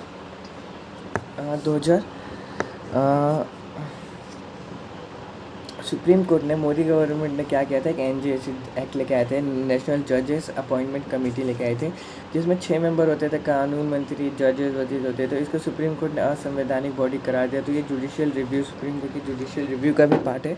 बाय आर्टिकल 137 सुप्रीम कोर्ट किसी भी उसको जुडिशियल रिव्यू कर सकता है, स्वतः संज्ञान ले सकता है सुप्रीम कोर्ट। अब तो एलिजिबिलिटी क्या होनी चाहिए सुप्रीम कोर्ट के जज बनने के लिए, 124 में ही बताया गया है। तो एलिजिबिलिटी होनी चाहिए, इंडियन सिटीजन होना चाहिए। सुप्रीम कोर्ट का जज बनने का कोई मिनिमम एज नहीं है, बड़ा इंपॉर्टेंट है। सुप्रीम कोर्ट के जज बनने के लिए मिनिमम कोई एज नहीं है। एक या एक से ज़्यादा हाई कोर्ट में जज रहा हो, ठीक, एक या एक से ज़्यादा हाई कोर्ट में जज रहा हो, एक या एक से ज़्यादा हाई कोर्ट में 10 साल तक वकील रहा हो, या प्रेसिडेंट की नज़र में कोई भी कानून का शानदार जानकार व्यक्ति, इसको प्रेसिडेंट इसको क्या बना सकता है, जज बना सकता है। और वो प्रेसिडेंट दिलाता है, रिज़ाइन प्रेसिडेंट को देता है, लेकिन हटाने का प्रोसेस क्या, इम्पीचमेंट है, संसद द्वारा हटाया जाता है। टर्म पीरियड 6 साल या 65 वर्ष की उम्र तक ये क्या रहेगा, सुप्रीम कोर्ट का जज रहेगा। 6 साल के यहाँ पे कंडीशन नहीं है, बाउंड्री नहीं है, तो 65 साल के एज तक ये क्या रहेगा, सुप्रीम कोर्ट का जज रहेगा। हटाने का जो प्रोसेस होता है वो क्या होता है कि असमर्थ, पद के लायक नहीं हो, कदाचार में साबित मतलब लिप्त हो गया हो, तो हटाने के प्रोसेस को इम्पीचमेंट जैसा होता है। बट इम्पीचमेंट का जिक्र नहीं, लोकसभा राज्यसभा में प्रस्ताव लाया सकता है। लोकसभा में लाना है तो 100 मेंबर का साइन होना चाहिए, राज्यसभा में लाना है तो 50 मेंबर का साइन होना चाहिए। दोनों में 2/3 से पास किया जाएगा। अगर दोनों ने अगर 2/3 से इसको पास कर दिया तो ये क्या बन जाएगा, तो ये इनको हटा दिया जाएगा। सैलरी जो होती है चीफ जस्टिस ऑफ इंडिया की 2.8 लाख है और जजेस की सैलरी 2.5 लाख है। तो प्रारंभिक इनके पावर्स देखते हैं। तो सुप्रीम कोर्ट की जो पावर्स होती है वो क्या होती है, प्रारंभिक क्षेत्राधिकार। कहने का मतलब है कि सुप्रीम कोर्ट के क्षेत्राधिकार में कौन कौन से आते हैं। ऐसा कोई सा भी टॉपिक सुप्रीम कोर्ट उस केस को सुनेगा जिसमें संविधान या विधि या संविधान का मुद्दा हो, ठीक है, विधि या संविधान का मुद्दा हो, उसको सुप्रीम कोर्ट सुनेगा। ठीक, अब देखते हैं कि पहला मुद्दा क्या, मतलब इनको तो सुनेगा ही सुनेगा, बट ये अलग से क्या, भारत सरकार और कोई स्टेट का अगर कोई विवाद चल रहा है उसको भी सुनेगा। भारत सरकार या एक से ज़्यादा स्टेट है उनका भी कोई विवाद चल रहा है उसको भी सुनेगा। ये क्या करेगा कि दो या दो से अधिक राज्यों का जो विवाद चल रहा हो उसको भी सुनेगा। स्टेट वर्सेस स्टेट के विवाद को सुनेगा। ये सारे डिस्प्यूट सुप्रीम कोर्ट में जाएंगे, एक्सेप्ट सुप्रीम कोर्ट में नदी जल विवाद नहीं जाता। ये एक कहानी है, सुप्रीम कोर्ट में नदी जल विवाद नहीं जाता कभी भी। सुप्रीम कोर्ट में नदी जल विवाद नहीं जाएगा। सुप्रीम कोर्ट के पास क्या है, रिट। अगर किसी के भी फंडामेंटल राइट्स का वायलेशन हुआ है तो सुप्रीम कोर्ट क्या कर सकता है, बाय आर्टिकल 32 रिट जारी कर सकता है। अभिलेख न्यायालय बाय आर्टिकल 129। सुप्रीम कोर्ट क्या है, एक अभिलेख न्यायालय है। कहने का मतलब है सुप्रीम कोर्ट बाय आर्टिकल 129 क्या है, एक अभिलेख न्यायालय है। अभिलेख न्यायालय क्या होता है कि सुप्रीम कोर्ट द्वारा किसी ऐसे टॉपिक पर जो पहले जिस पर डिसीजन नहीं दिया गया, नया कोई टॉपिक है उस पर सुप्रीम कोर्ट ने जो अपना जजमेंट दिया, उस जजमेंट को देने के लिए उसने जो प्रोसीजर फॉलो किया वो क्या होगा, एक ऐसा मैनिपुलेट रिजर्व कर ले जाएगा। उसी सेम प्रोसेस को, सेम स्टेप्स को हाई कोर्ट भी यूज़ करेगा, लोअर कोर्ट भी यूज़ करेगा। अगर इन फ्यूचर उसी सेम केस पे उनको उसके जैसा अगर कोई सेम केस आता है उस पर उनको काम करना हो, तो इसीलिए अभिलेख न्यायालय कहलाता है बाय आर्टिकल 129। ठीक, अपीलीय न्यायालय कहलाता है। हम यहाँ पे अपील कर सकते हैं, फौजदारी कोई सा भी यहाँ पे अपील कर सकते हैं। परामर्शी क्षेत्राधिकार है बाय आर्टिकल 143। राष्ट्रपति को ये क्या कर सकता है, मतलब एडवाइस दे सकता है। और अभी देखते हैं न्यायिक पूर्वावलोकन, जुडिशियल रिव्यू। सुप्रीम कोर्ट किसी भी कानून पे जहाँ पे उसको लगता है कि यहाँ पे मतलब यहाँ पे किसी भी लॉ के वजह से फंडामेंटल राइट्स का वायलेशन हो रहे हैं, वो असंवैधानिक उसको घोषित कर सकता है। बाय आर्टिकल 137 में सुप्रीम कोर्ट किसी का भी जुडिशियल रिव्यू ले सकता है। बाय आर्टिकल 137 सुप्रीम कोर्ट किसी को भी स्वतः संज्ञान ले सकता है किसी भी कानून पर, जैसे उसने NJC एक्ट को ख़त्म कर दिया था, उस पर असंवैधानिक घोषित कर दिया था। खुद के जजमेंट का भी सुप्रीम कोर्ट क्या कर सकता है, रिव्यू कर सकता है। अन्य न्यायिक शक्ति संविधान की व्याख्या करता है, संविधान का संरक्षक है, संविधान की व्याख्या करता है, संविधान का संरक्षक है। तो किसी भी संविधान से रिलेटेड अगर कोई भी टॉपिक पर डिसीजन के लिए कोई कॉन्स्टिट्यूशनल बेंच बनाई जाएगी तो उसमें कॉन्स्टिट्यूशनल बेंच बनाने के लिए मिनिमम मेंबर कितने चाहिए, तो उसमें 5 जजेस होने चाहिए। कॉन्स्टिट्यूशनल बेंच बनाने के लिए मिनिमम 5 जजेस होने चाहिए। और जो बेंचेस बनती है वो हमेशा ऑड फॉर्म में 1, 3, 5, 7, 9 इन फॉर्म में बनती है बेंचेस। ठीक है, अब देखते हैं हम एडहॉक जजेस क्या होते हैं। तो एडहॉक जजेस क्या होता है, जब सुप्रीम कोर्ट में जजों की संख्या कम होती है और कोई कोरम पूरा करना हो या किसी बेंच का किसी का कोरम पूरा करना हो तो क्या करेगा, सुप्रीम कोर्ट है ना, हाई कोर्ट से जजेस को मंगाता है, बुलवाता है अपने सुप्रीम कोर्ट में। लेकिन अगर वो जजेस नहीं हो तो रिटायर्ड जजेस को भी बुलाता है। वैसे सुप्रीम कोर्ट के जजेस उनके पास पावर होती है, वो ऐसे एडहॉक जज, इनको ही एडहॉक जज कहते हैं। तो सुप्रीम कोर्ट के बारे में कुछ फैक्ट्स हैं वो देख लेते हैं। सुप्रीम कोर्ट के जज रिटायरमेंट के बाद किसी भी कोर्ट में वकालत वगैरह नहीं कर सकते। सुप्रीम कोर्ट का जो चीफ जस्टिस ऑफ इंडिया होता है वो परमिशन लेके दिल्ली के बाहर, प्रेसिडेंट से परमिशन लेके दिल्ली के बाहर भी कोर्ट बना सकता है, जैसे हैदराबाद और श्रीनगर में हुआ था। सबसे लंबा टर्म पीरियड जो CJI का रहा था वो यशवंत विष्णु चंद्रचूड़ का रहा था, 7 साल तक चीफ जस्टिस ऑफ इंडिया थे। सबसे कम समय के लिए जो रहे हमारे कमल नारायण सिंह रहे, सबसे कम समय के लिए कमल नारायण सिंह। PIL जो कौन से चीफ जस्टिस ऑफ इंडिया के टाइम में, तो PN भगवती के टाइम क्या है, तो PIL पब्लिक इंटरेस्ट लिटिगेशन जो आई थे। तो 124 से हमारा क्या बनता है, सुप्रीम कोर्ट बनता है। अब देखते हैं हाई कोर्ट। हाई कोर्ट का फॉर्मेशन होता है भाई आर्टिकल 214 हाई कोर्ट का फॉर्मेशन होता है। हाई कोर्ट के बारे में बताया गया, पार्ट 6 में बताया गया, 224 और 231 के बारे में बताया गया। हाई कोर्ट का फॉर्मेशन आर्टिकल 214 में होता है। सभी राज्यों में एक हाई कोर्ट होगा। हाई कोर्ट की अपॉइंटमेंट क्या होता है, प्रेसिडेंट करता है, बट सुप्रीम कोर्ट के चीफ जस्टिस ऑफ इंडिया और स्टेट के गवर्नर की सलाह पर क्या करता है, हाई कोर्ट के जजेस की अपॉइंटमेंट की जाती है। जजेस इनकी संख्या स्टेट टू स्टेट वेरी करती है। सुप्रीम कोर्ट की CJI की सलाह पर प्रेसिडेंट इनका ट्रांसफ़र भी कर सकता है एक हाई कोर्ट से दूसरे हाई कोर्ट में। इसकी एलिजिबिलिटी क्या होनी चाहिए, भारत का नागरिक हो, कहने के बाद एलिजिबिलिटी करती है भारत का नागरिक हो, 10 साल तक न्यायिक पद पर हो, या 10 साल तक एक से ज़्यादा हाई कोर्ट में वकालत किया हो। 10 साल तक न्यायिक पद पर हो या 10 साल तक एक या एक से ज़्यादा हाई कोर्ट में वकालत किया हो। इनको ओथ कौन दिलाता है, तो ओथ इनको दिलाते हैं गवर्नर, बट हटाते कौन है, तो प्रेसिडेंट। ही रिज़ाइन किनको देंगे, प्रेसिडेंट को। बाद वोट किनको कौन दिलाएगा, हाई कोर्ट के जजेस को गवर्नर दिलाएगा। इनका टर्म पीरियड कितना होता है, 62 साल का होता है। सुप्रीम कोर्ट के जजेस का टर्म पीरियड कितना होता है, 65 साल होता है, और इनका कितना है, 62 साल। सुप्रीम कोर्ट के जजेस का जो टर्म पीरियड होता है 65 साल है, और इनका कितना है, 62 साल टर्म पीरियड है। हटाने का प्रोसेस है सेम, सुप्रीम कोर्ट के जज को जैसे हटाते हैं सेम उसी तरह से इनको हटाया जाएगा। अब आर्टिकल 231, 2 या 2 से अधिक राज्यों के लिए एक हाई कोर्ट हो सकता है। इनके पास भी कुछ पावर्स होती हैं, तो ये रिट्स जारी करते हैं बाय आर्टिकल 224 से ये रिट्स जारी करते हैं। प्रारंभिक क्षेत्राधिकार, सारे स्टेट लिस्ट के केसेस की हियरिंग करेंगे, ठीक है। लोअर कोर्ट्स में से जो कोई छुट्टी उट्टी है, लोअर कोर्ट्स में जो नियुक्ति है, छुट्टी है, प्रमोशन है, या जो भी है पावर बनाने का अधिकार इनके पास ही होता है। तो हाई कोर्ट डिसाइड करता है लोअर कोर्ट में कब छुट्टी देनी है, क्या नहीं करना है। जुडिशियल रिव्यू, आर्टिकल 226 से ये क्या कर सकता है, जुडिशियल रिव्यू कर सकता है। किसी भी कानून के स्टेट द्वारा बनाया गया किसी भी कानून की जुडिशियल रिव्यू कर सकता है। ये भी एक तरह का अभिलेख न्यायालय होता है 215 बाय आर्टिकल 215। जैसे 129 में वो अभिलेख न्यायालय था, वैसे ही ये भी एक अभिलेख न्यायालय है 215 में, ठीक है। अब यहाँ पे एक बात करते हैं, इंडिया में भी टोटल 25 हाई कोर्ट है। सबसे नए 2 हाई कोर्ट बनाए गए हैं, पहले सबसे नए 2 हाई कोर्ट बनाए गए। 1 जनवरी 2019 को तेलंगाना और आंध्र प्रदेश में 2 हाई कोर्ट बनाए गए थे। तेलंगाना हाई कोर्ट की ब्रांच होगी हैदराबाद में, और आंध्र प्रदेश हाई कोर्ट की ब्रांच होगी अमरावती में। तो अभी भारत में 25 हाई कोर्ट है, इससे पहले 23 थे। 2019 में 2 नए हाई कोर्ट बनाए गए हैं। अब जो है देखते हैं हाई कोर्ट। सबसे पहले जो हाई कोर्ट है वो बनाया गया था इंडियन काउंसिल एक्ट 1861 के तहत हाई कोर्ट बनाया गया था। बॉम्बे, कोलकाता और मद्रास में 3 हाई कोर्ट बनाया गया था। पटना हाई कोर्ट जो बना 1916 में बना, बड़ा इंपॉर्टेंट पॉइंट है। पटना हाई कोर्ट 1916 में बना है, बड़ा VVIP पॉइंट है। 2013 में 3 हाई कोर्ट बने थे, मेघालय, मणिपुर और त्रिपुरा में। अभी देखते हैं असम, नागालैंड, मिजोरम, छत्तीसगढ़ में जो हाई कोर्ट है उसका हेडक्वार्टर बिलासपुर है। असम में गुवाहाटी, जो असम, नागालैंड, मिजोरम को देखेगा। गुजरात, केरल, लक्षद्वीप, मध्य प्रदेश का जबलपुर में एर्नाकुलम, केरल का एर्नाकुलम। महाराष्ट्र का जो हाई कोर्ट है वो गोवा, दादर, नगर हवेली, दमन दीव तक देखता है। कलकत्ता हाई कोर्ट कहाँ देखता है, तो इम्पोर्टेंट है, कलकत्ता हाई कोर्ट की ब्रांच कलकत्ता में बैठती है। ये पश्चिम बंगाल तो देखती है। अंडमान और निकोबार के केस भी कहाँ जाते हैं, तो कोलकाता हाई कोर्ट में जाते हैं। अंडमान और निकोबार के केसेस कहाँ जाते हैं, तो कोलकाता हाई कोर्ट में जाते हैं। चंडीगढ़ हाई कोर्ट जो है वो पंजाब और हरियाणा के लिए देखता है केसेस। चंडीगढ़ हाई कोर्ट क्या था, पंजाब और हरियाणा के केसेस देखता है। मद्रास हाई कोर्ट चेन्नई में इसकी ब्रांच बैठती है। ये तमिलनाडु और पुडुचेरी के केसेस देखता है। तमिलनाडु और पुडुचेरी के केसेस कौन देखता है, तो चेन्नई हाई कोर्ट देखता है। मद्रास हाई कोर्ट का एक नाम है जो चेन्नई में है, और इसका न्यायिक क्षेत्र तमिलनाडु और पुडुचेरी है। चैप्टर 19 सेल्फ गवर्नेंस की बात की जाती है। तो सेल्फ गवर्नेंस की अगर बात की जाती है तो पंचायती राज को इसलिए बनाया गया था कि पावर का डिस्ट्रीब्यूशन निचले स्तर पर हो सके, जिसका लोकतांत्रिक विकेंद्रीकरण कहते हैं। सेल्फ गवर्नेंस या पंचायती राज व्यवस्था, ठीक है। पंचायती राज व्यवस्था को इसलिए बनाया गया था कि पावर का डिस्ट्रीब्यूशन निचले स्तर तक हो सके। सबसे पहले लॉर्ड रिपन ने सेल्फ गवर्नेंस चालू किया था।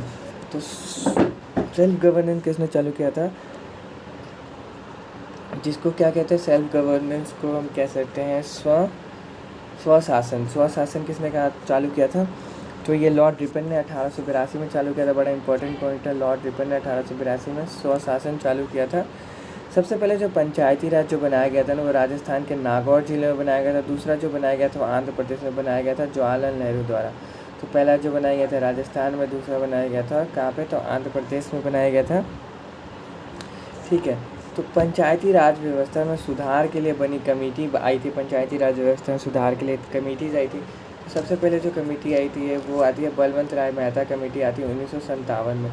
1957 में बलवंत राय मेहता कमेटी आती है। बलवंत राय मेहता कमेटी क्या बोलती है कि है ना, जो मतलब पंचायती राज व्यवस्था होनी चाहिए वो 3 स्टेज की होनी चाहिए। मतलब पंचायत लेवल पे होनी चाहिए, ग्राम लेवल पे होनी चाहिए, ब्लॉक लेवल और जिला लेवल पे होनी चाहिए। ठीक है, तो बलवंत राय मेहता कमेटी 1957 में आई थी, जिसने बोला था कि पंचायती राज जो है 3 लेवल पे होना चाहिए, ग्राम लेवल, ब्लॉक लेवल और जिला परिषद लेवल पे होना चाहिए था। फिर उसके बाद 1977 में, उसके 20 साल बाद कौन सी कमेटी आती है? अशोक मेहता कमेटी आती है। अशोक मेहता की कमेटी आती है 1977 में। ये क्या कहते हैं कि नहीं, 2 लेवल पे क्या होना चाहिए? पंचायत व्यवस्था होनी चाहिए। एक तो ग्राम लेवल होना चाहिए और जिला लेवल पर होना चाहिए, ब्लॉक लेवल नहीं होना चाहिए। फिर उसके बाद 1985 में PV राव कमेटी आती है। वो क्या कहती है कि ना वास्तविक सत्ता मिलनी चाहिए, बस इतनी बात बोलती है। फिर ये नहीं होता। फिर उसके बाद सबसे इम्पोर्टेंट आती है LM सिंघवी कमेटी। 1986 में आती है LM Singhvi committee. LM Singhvi committee क्या कहती है? LM सिंघवी कमेटी ये कहती है कि ठीक है भाई, पंचायती राज 3 लेवल पे होना चाहिए। इसी कमेटी की रिकमेंडेशन पे 73वां कॉन्स्टिट्यूशन अमेंडमेंट किया जाता है। 73वां कॉन्स्टिट्यूशन अमेंडमेंट किया जाता है और 73वां कॉन्स्टिट्यूशन अमेंडमेंट करके पंचायती राज को शेड्यूल 11 और पार्ट 9A आर्टिकल 243 से लेकर 243O तक इसको क्या किया जाता है? जोड़ा जाता है। ठीक है, तो इन्होंने पंचायती राज व्यवस्था को मान्यता दी और उन्होंने ग्राम स्तर पर न्याय पंचायत बनाने की बात कही थी। तो इसी दिन पंचायत दिवस भी मनाया जाता है। 24 अप्रैल को मनाया जाता है पंचायत दिवस। 24 अप्रैल को मनाया जाता है पंचायत दिवस। तो 73वां कॉन्स्टिट्यूशन अमेंडमेंट जो आया था 1993 में आया था। 73वां कॉन्स्टिट्यूशन अमेंडमेंट आया था 1993 में।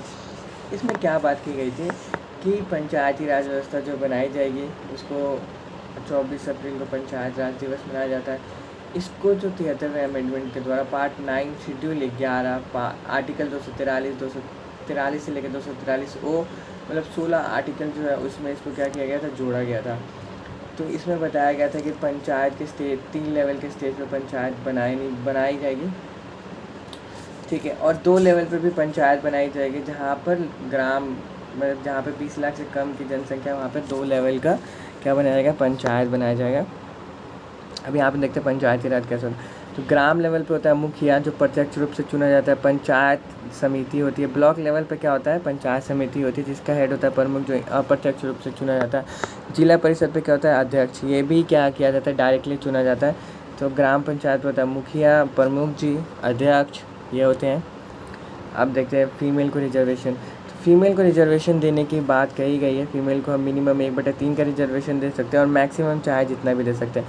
तो SC ST को भी रिजर्वेशन दिया जाता है। तो सबसे इम्पॉर्टेंट पॉइंट है, बिहार पहला राज्य था भारत का जिसने महिलाओं को 50% रिजर्वेशन दिया। पंचायती राज में 50% रिजर्वेशन दिया पंचायती राज में। किसने? बिहार में। तो इनको देखते टर्म, इनका उम्र कितना होना चाहिए? तो मिनिमम एज 21 साल होना चाहिए चुनाव लड़ने के लिए। चुनाव कौन करवाता है? तो स्टेट इलेक्शन कमीशन इसके ऊपर चुनाव करवाती है। इनको खर्चा कहाँ से मिलता है? तो राज्य वित्त आयोग से इनको मुखिया लोगों को खर्चा दिया जाता है। राज्य वित्त आयोग देती है, स्टेट इलेक्शन कमीशन इनके चुनाव करवाती है। स्टेट इलेक्शन कमीशन इनके चुनाव करवाती है। टर्म पीरियड जो इनका कितना होता है? तो टर्म पीरियड जो होता है इनका 5 साल का होता है। 5 साल के लिए बनते हैं। अगर 5 साल से पहले अगर ये सरकार डिसॉल्व हो जाती है, 5 साल से पहले अगर मान लो कि ये ख़त्म हो जाता है, तो फिर 6 मंथ के अंदर बचे हुए साल के लिए दोबारा चुनाव। कहने का मतलब अगर 12 महीने बचे हुए हैं, मतलब 1 साल बचा हुआ है, तो 6 महीने बाद 6 महीने के लिए चुनाव होगा। मतलब जो नया मुखिया होगा 6 महीने तक ही रहेगा। फिर 6 महीने बाद तो दोबारा इलेक्शन होने ही है। तो ये होगा, फ्रेश इलेक्शन नहीं होता। अगर 6 महीने बचे हुए टर्म पीरियड खत्म है तो फ्रेश इलेक्शन नहीं होता। तो पंचायतों को खर्चा कौन देता है? तो पंचायतों को खर्चा देने के लिए राज्य वित्त आयोग गवर्नर बनाता है। राज्य वित्त आयोग जो बनता है वहीं से पंचायतों को क्या दिया जाता है? खर्चा दिया जाता है। इसका पैसा राज्य संचित निधि से वहन किया जाता है। तो फैक्ट 73वें कॉन्स्टिट्यूशन अमेंडमेंट के बाद पंचायती राज एक्ट बनाने वाला जो पहला स्टेट था कर्नाटक, सभी स्टेट में पंचायती राज है एक्सेप्ट नागालैंड, मेघालय, मिजोरम। मेघालय, मिजोरम में क्या है, पंचायती राज नहीं है। यूनियन टेरिटरी में दिल्ली में पंचायत नहीं है। फिर आते हैं म्यूनसिपाल्टी के बारे में पढ़ते हैं। म्यूनसिपाल्टी क्या है, अर्बन गवर्नेंस। यहाँ पे म्यूनसिपाल्टी क्या है, अर्बन गवर्नेंस है। म्यूनसिपाल्टी क्या है, हमारी अर्बन गवर्नेंस है, शहरी सरकार जिसको कहा जाता है। स्वतः संघ लॉर्ड रिपन ने चालू किया था। तो इसको सबसे पहले ना मद्रास में चालू किया गया था। म्यूनसिपल कॉर्पोरेशन को मद्रास में 1688 में चालू किया गया था। बोर्ड ऑफ कंट्रोल ने इसको चालू किया था। अब देखते हैं इसके लिए जो लाया गया था, वो लाया गया था 74वां कॉन्स्टिट्यूशन अमेंडमेंट 1993 में ही लेके आया गया था। 73वां भी 1993 में हुआ था। इसमें क्या, इसको जो कॉन्स्टिट्यूशन अमेंडमेंट किया गया, इसको पार्ट 9 है, शेड्यूल 12 में इसको ऐड किया गया। उसको शेड्यूल 11 में ऐड किया गया था। आर्टिकल 243 में 18 क्लॉजेज में इसको किया गया, टॉपिक्स में ऐड किया गया।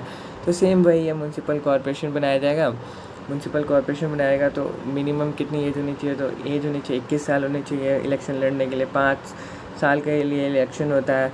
राज्य संचित निधि से पैसा आ जाएगा। फीमेल को 1/3 का रिजर्वेशन दे सकती है और SC ST को भी सीट का रिजर्वेशन दे सकता है।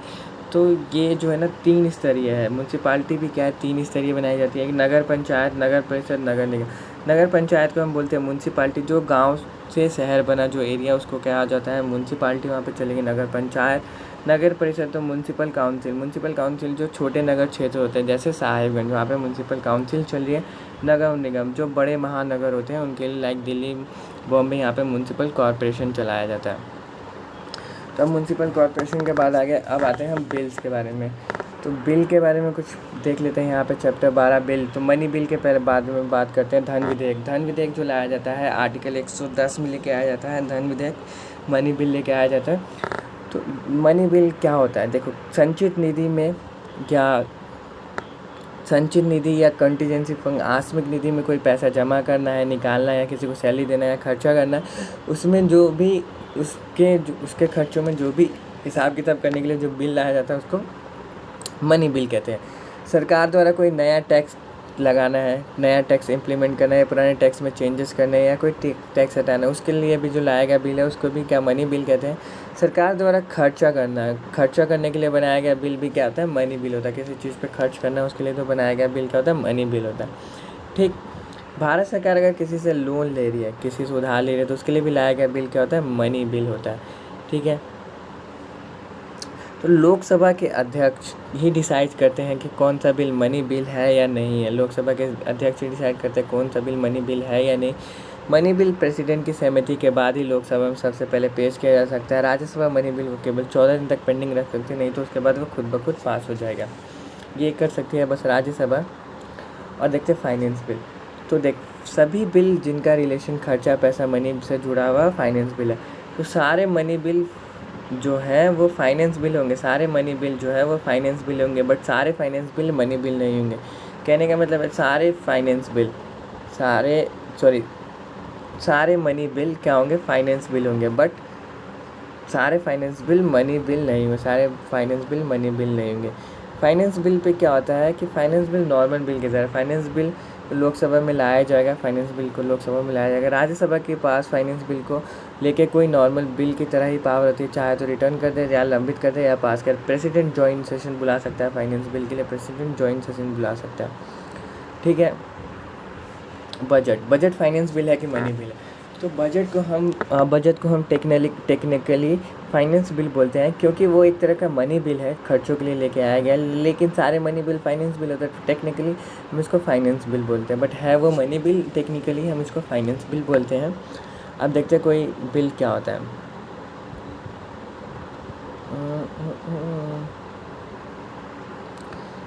यार सॉरी फॉर दैट। तो यहाँ पे देखते हैं, जैसे कोई सा बिल है, तो वह बिल जो फाइनेंस बिल है, देखो कहने का मतलब है वह बिल जो फाइनेंस बिल है, मनी बिल वो बिल जो फाइनेंस बिल, मनी बिल और अमेंडमेंट बिल को छोड़ के जो सारे बिल होते हैं नॉर्मल बिल होते हैं। लोकसभा और राज्यसभा किसी भी सदन में नॉर्मल बिल को पेश किया जा सकता है। प्रेसिडेंट के पास पहले बिल आता है, इसको वो एक बार वापस कर सकते हैं। प्रेसिडेंट नॉर्मल बिल को पहले क्या कर सकते हैं, एक बार अगर उसके पास कोई आता है तो उसको वो वापस कर सकते हैं। ठीक है, वापस कर सकते हैं, अगर वापस भेज सकते हैं। अगर एज इट इज़ दोबारा आ गया तो प्रेसिडेंट को उस बिल को पास करना पड़ेगा, बट उस पर वीटो प्रेसिडेंट यूज़ कर सकते हैं। Normal bill pay president veto power use कर सकते हैं, ये लिखा हुआ है भाई, वीटो पावर अपनी यूज़ कर सकते हैं। ठीक है, पहले अगर बिल लोकसभा में पास करके भेज दिया तो वो क्या करते हैं, उनको वापस करते हैं भाई इसमें ये चेंजेस कर। अगर लोकसभा में उसको एज इट इज़ दोबारा वापस भेज दिया राज्यसभा ने भी, तो उनको क्या करना होगा, तो पास करना ही होगा, बट उस पर वो वीटो यूज़ कर सकते हैं। आप देखते हैं अमेंडमेंट बिल, तो अमेंडमेंट बिल लाते हैं भाई आर्टिकल 368 हम क्या कर सकते हैं, अमेंडमेंट बिल ला सकते हैं। तो कॉन्स्टिट्यूशन अमेंडमेंट बिल 3 तरह के होते हैं, और अमेंडमेंट बिल 3 तरह के होते हैं। इसके लिए हम क्या कर सकते हैं, प्रेसिडेंट जॉइंट सेशन नहीं बुला सकते, प्रेसिडेंट वीटो नहीं यूज़ कर सकते, इसमें प्रेसिडेंट वीटो नहीं यूज़ कर सकते, प्रेसिडेंट जॉइंट सेशन नहीं बुला सकते। इसके लिए प्रेसिडेंट वीटो नहीं यूज़ कर सकते और प्रेसिडेंट जॉइंट सेशन नहीं बुला सकते। इसके लिए ये जो बिल है किसी भी हाउस में लाया जा सकता है, लोकसभा राज्यसभा में लाया जा सकता है। ये 3 टाइप का होता है, ठीक है। तो इसको जो होता है, एक होता है साधारण प्रोसेस वाला, क्या होता है, अमेंडमेंट बिल।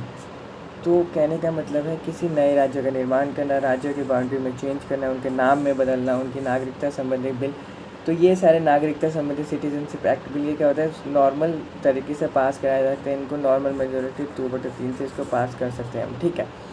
एक बिल होते हैं विशेष मेजोरिटी, नहीं, इसको नॉर्मल मेजोरिटी से पास कर सकते हैं, जितने मेंबर है उसकी नॉर्मल मेजोरिटी से पास किया जा सकता है। एक होता है विशेष मेजोरिटी से पास होने वाले बिल। तो राज्यों के अधिकार में चेंजेस करना, न्यायपालिका के अधिकारों में चेंज को छोड़कर संविधान के मूल ढांचे में चेंज करने के लिए जो बिल लाया जाता है, उसको पास कराने के लिए मेजोरिटी चाहिए, स्पेशल मेजोरिटी 2/3 मेजोरिटी से उसको लोकसभा में पास करवाना होगा, या चाहे राज्यसभा में 2/3 मेजोरिटी से उसको पास कराना होगा, तभी वो कॉन्स्टिट्यूशन अमेंडमेंट होगा, ठीक है। तीसरी तरह का क्या है, विशेष बहुमत वाला बिल। विशेष बहुमत और राज्य सरकार द्वारा पास होने वाला कोई ऐसा बिल जहाँ पे राज्य की शक्ति, किसी राज्य की शक्ति को कम करना, या किसी राज्य की शक्ति को कम करना, या मतलब किसी कोर्ट की, मतलब सुप्रीम कोर्ट या हाई कोर्ट के पावर्स में छेड़छाड़ करने वाले बिल को राज्य, और मतलब एक तो क्या होना चाहिए कि इनको 2/3 से तो इसको लोकसभा में पास होना चाहिए, और आधे से ज़्यादा राज्यों के विधानसभाओं में भी इस बिल को पास किया जाएगा, तभी ये अमेंडमेंट होगा। तो ये कौन कौन से इस पे कर सकते हैं, तो प्रेसिडेंट इलेक्शन को लेके, यूनियन और एग्जीक्यूटिव पावर के चेंजेस को लेके, कोर्ट की पावर्स को लेके, 7 शेड्यूल में कोई टॉपिक ऐड करना है उसको लेके यहाँ पर विशेष बहुमत वाला बिल पास करना पड़ेगा, जिसको आधे से ज़्यादा 50% स्टेट इंडिया में जितने हैं उसको भी अपनी विधानसभा में इसको पास करना होगा, तभी जाके ये कानून बनेगा। अरे यार,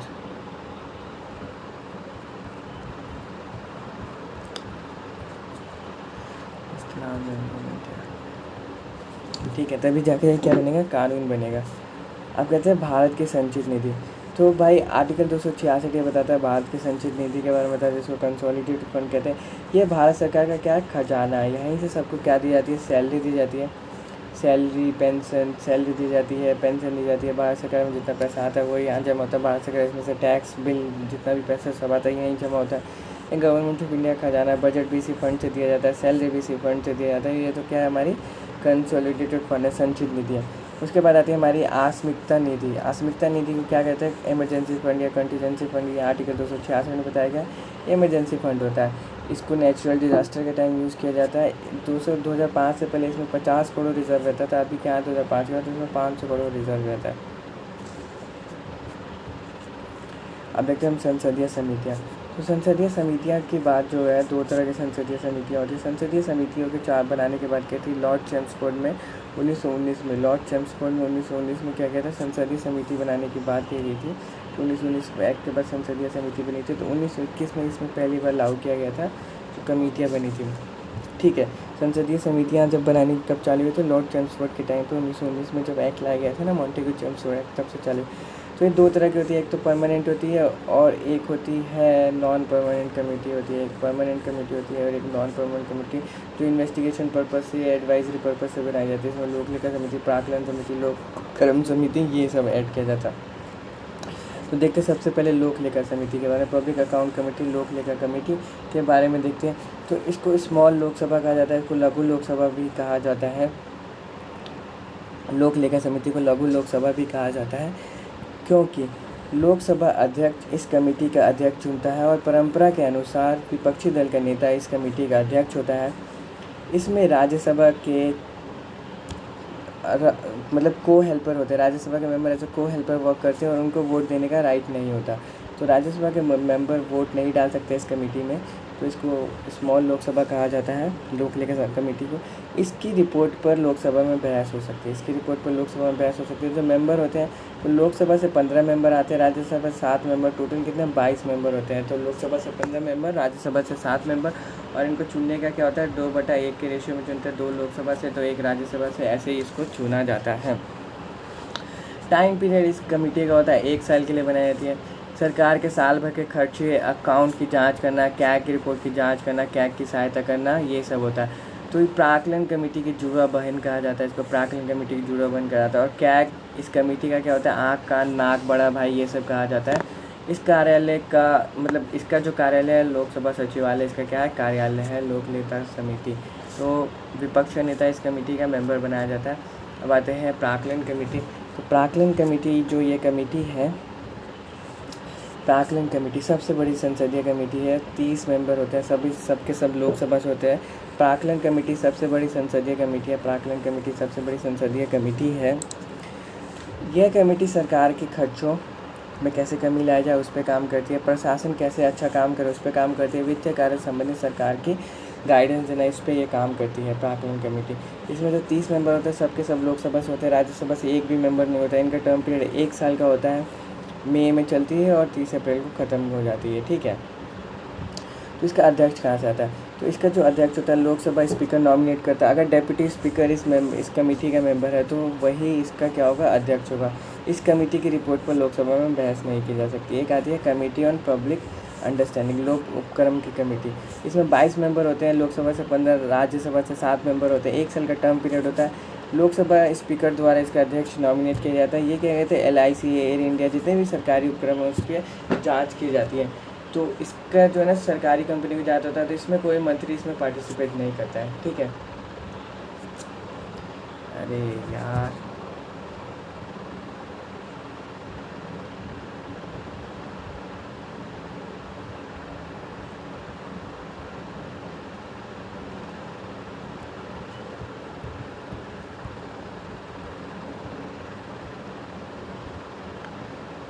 तो इस पर क्या होता है कैग की रिपोर्ट में ये जो होता है ना इसके उस पर ये बहस नहीं किया जाता है।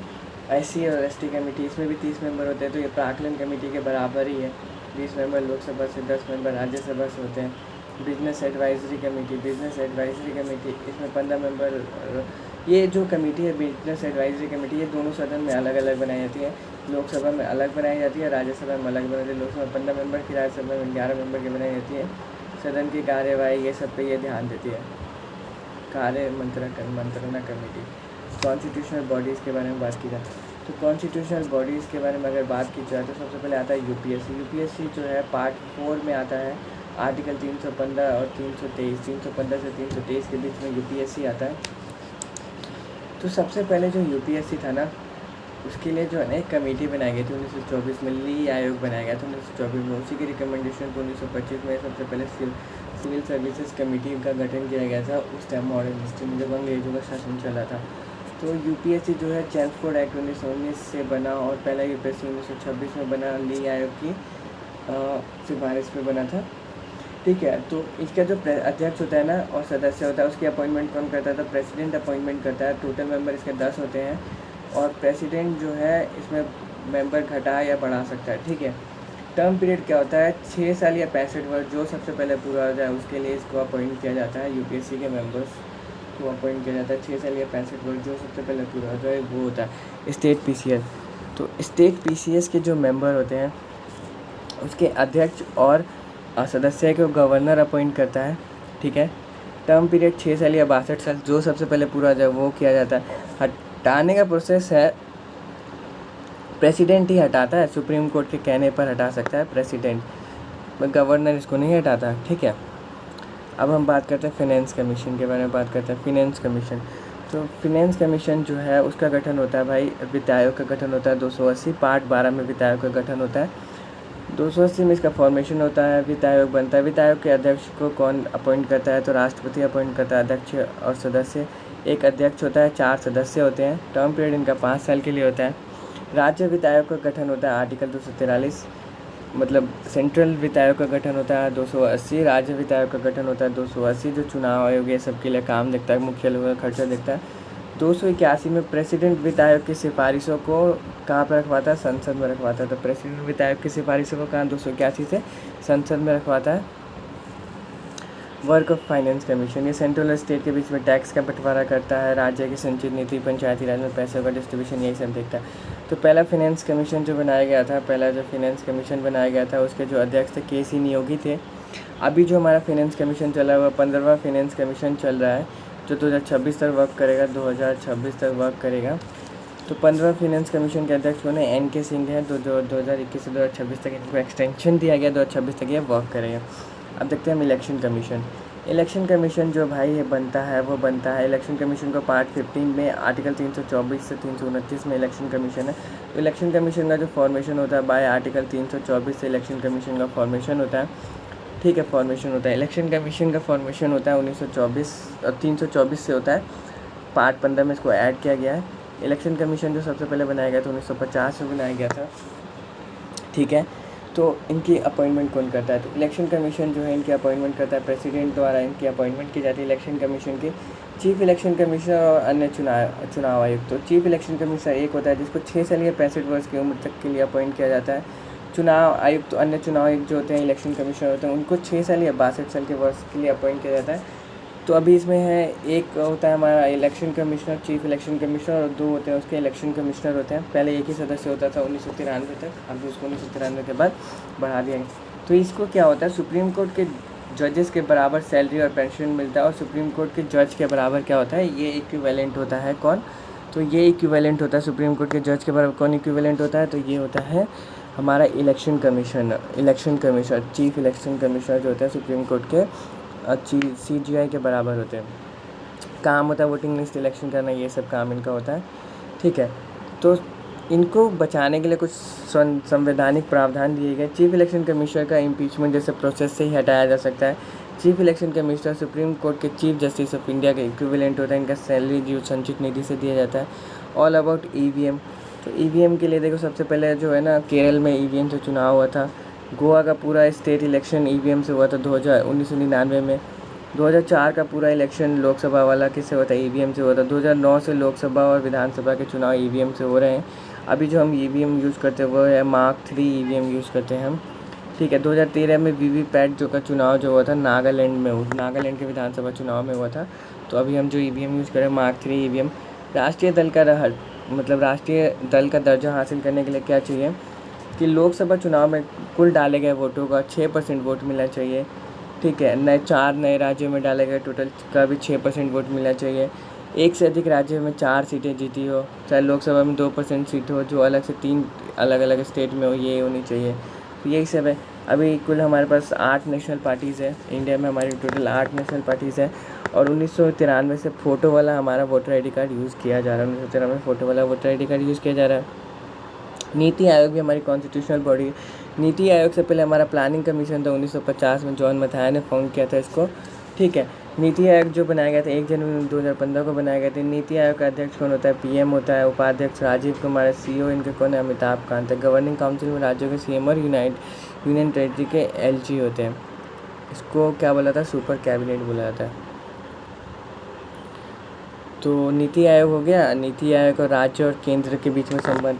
तो राज्य और केंद्र के बीच में संबंध सुलझाने के लिए 4 आयोगों का गठित किया गया था, जिसको प्रशासनिक सुधार आयोगों का गठन किया गया था। सबसे पहला जो आयोग बनाया था प्रशासनिक सुधार आयोग, दूसरा बना था राजमंडल आयोग, तीसरा भगवान सहाय समिति, और चौथा बना था सरकारिया आयोग। तो ये जितने भी आयोग बने थे, राजमंडल, भगवान, सरकारिया और प्रशासनिक, ये सारे क्या थे? राज्य और केंद्र के बीच में संबंध सुधारने के लिए बनाए गए थे। तो जो सरकारिया आयोग था 1983 में आया था, 1983 में बनाया गया था। तो ये किसके अध्यक्ष थे? RS सरकारिया थे। इनको 3 मेंबर की कमेटी थी। 1988 में इन लोगों ने रिपोर्ट दी थी कि मतलब ना कुछ 247 सिफारिशें दी गई थी केंद्र को, तो उस टाइम बनाया गया था। फिर उसके बाद आता है पुंछी आयोग। पुंछी आयोग जो सरकारी आयोग की रिपोर्ट बहुत पुरानी है, तो पुंछी आयोग 2007 में आता है, 2008 में अपनी रिपोर्ट देता है और ये बोलता है कि ठीक है भाई, यहाँ पे ना बहुत बैलेंस करके लाइफ चलानी चाहिए, ये सब बातें करता है। फिर आता है परिसीमन आयोग। परिसीमन आयोग क्या था कि परिसीमन आयोग जो था कि उसका काम था हर जनगणना के बाद लोकसभा और राज्यसभा की सीटों को दोबारा बढ़ाया जाए, उस पर काम करना। तो इस आयोग में राज्य इलेक्शन कमीशनर और चीफ इलेक्शन कमीशनर होते हैं। इनके आदेशों को किसी भी कोर्ट में चैलेंज नहीं किया जा सकता, ठीक है। बस घटाए SC और ST की सीट्स के रिजर्वेशन को कम या ज़्यादा कर सकते हैं। अभी तक बस 4 बार परिसीमन आयोग आया है, 1952, 1962, 1973, 2002। तो परिसीमन आयोग जो 2002 आया था ना, कुलदीप सिंह के जो अध्यक्षता में आया था, परिसीमन आयोग 2002 आया था। उसमें ये बोला गया था कि 2008 में इसकी रिपोर्ट पेश की गई थी, 84वां कॉन्स्टिट्यूशन अमेंडमेंट होता है। तो इसने कहा था कि 2026 के लोकसभा इलेक्शन में जो होगा लोकसभा की सीटें और विधानसभा की सीटें 2026 तक नहीं बढ़ेंगी। 2026 के जो बाद क्या होगा, या लोकसभा और विधानसभा की सीटें बढ़ेंगी, और इसका जो बेस होगा सेंसस 2001 इसका क्या होगा, बेस होगा। लोकसभा और विधानसभा की सीटें बढ़ेंगी और इसका जो बेस होगा सेंसस 2001 होगा। अब देखते हैं वरीयता अनुक्रम। तो वरीयता अनुक्रम जो हमारे इसमें बताया गया है कि पहले नंबर पे हमारे आते हैं प्रेसिडेंट, दूसरे नंबर पे आते हैं वाइस प्रेसिडेंट, तीसरे नंबर पे आते हैं प्राइम मिनिस्टर, चौथे नंबर पे आते हैं गवर्नर और स्टेट्स, पाँचवें नंबर पे आते हैं फॉर्मर प्रेसिडेंट, छठे नंबर पे आते हैं चीफ जस्टिस ऑफ इंडिया और लोकसभा के अध्यक्ष, सातवें नंबर पे देखा जाए तो सेंट्रल कैबिनेट मिनिस्टर, CM, योजना आयोग का उपाध्यक्ष, नीति आयोग, पूर्व प्रधानमंत्री, विपक्ष का नेता। अरे यार, हाँ, सातवें A नंबर पे आते हैं हमारे भारत रत्न से सम्मानित लोग। राजदूत लोग भी आते हैं हमारे 8वें नंबर पर। उसके बाद फिर राजदूत लोग के बाद आता है सुप्रीम कोर्ट के जजेस और चीफ इलेक्शन कमिश्नर, दोनों एक ही लाइन में आते हैं। राज्यसभा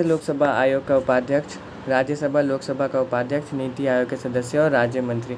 भारत रत्न एकमात्र ऐसा सर्विस है जिसको इसमें ऐड किया गया वरीयता अनुक्रम में। Chief election commissioner supreme court के जजेस के बराबर होते हैं।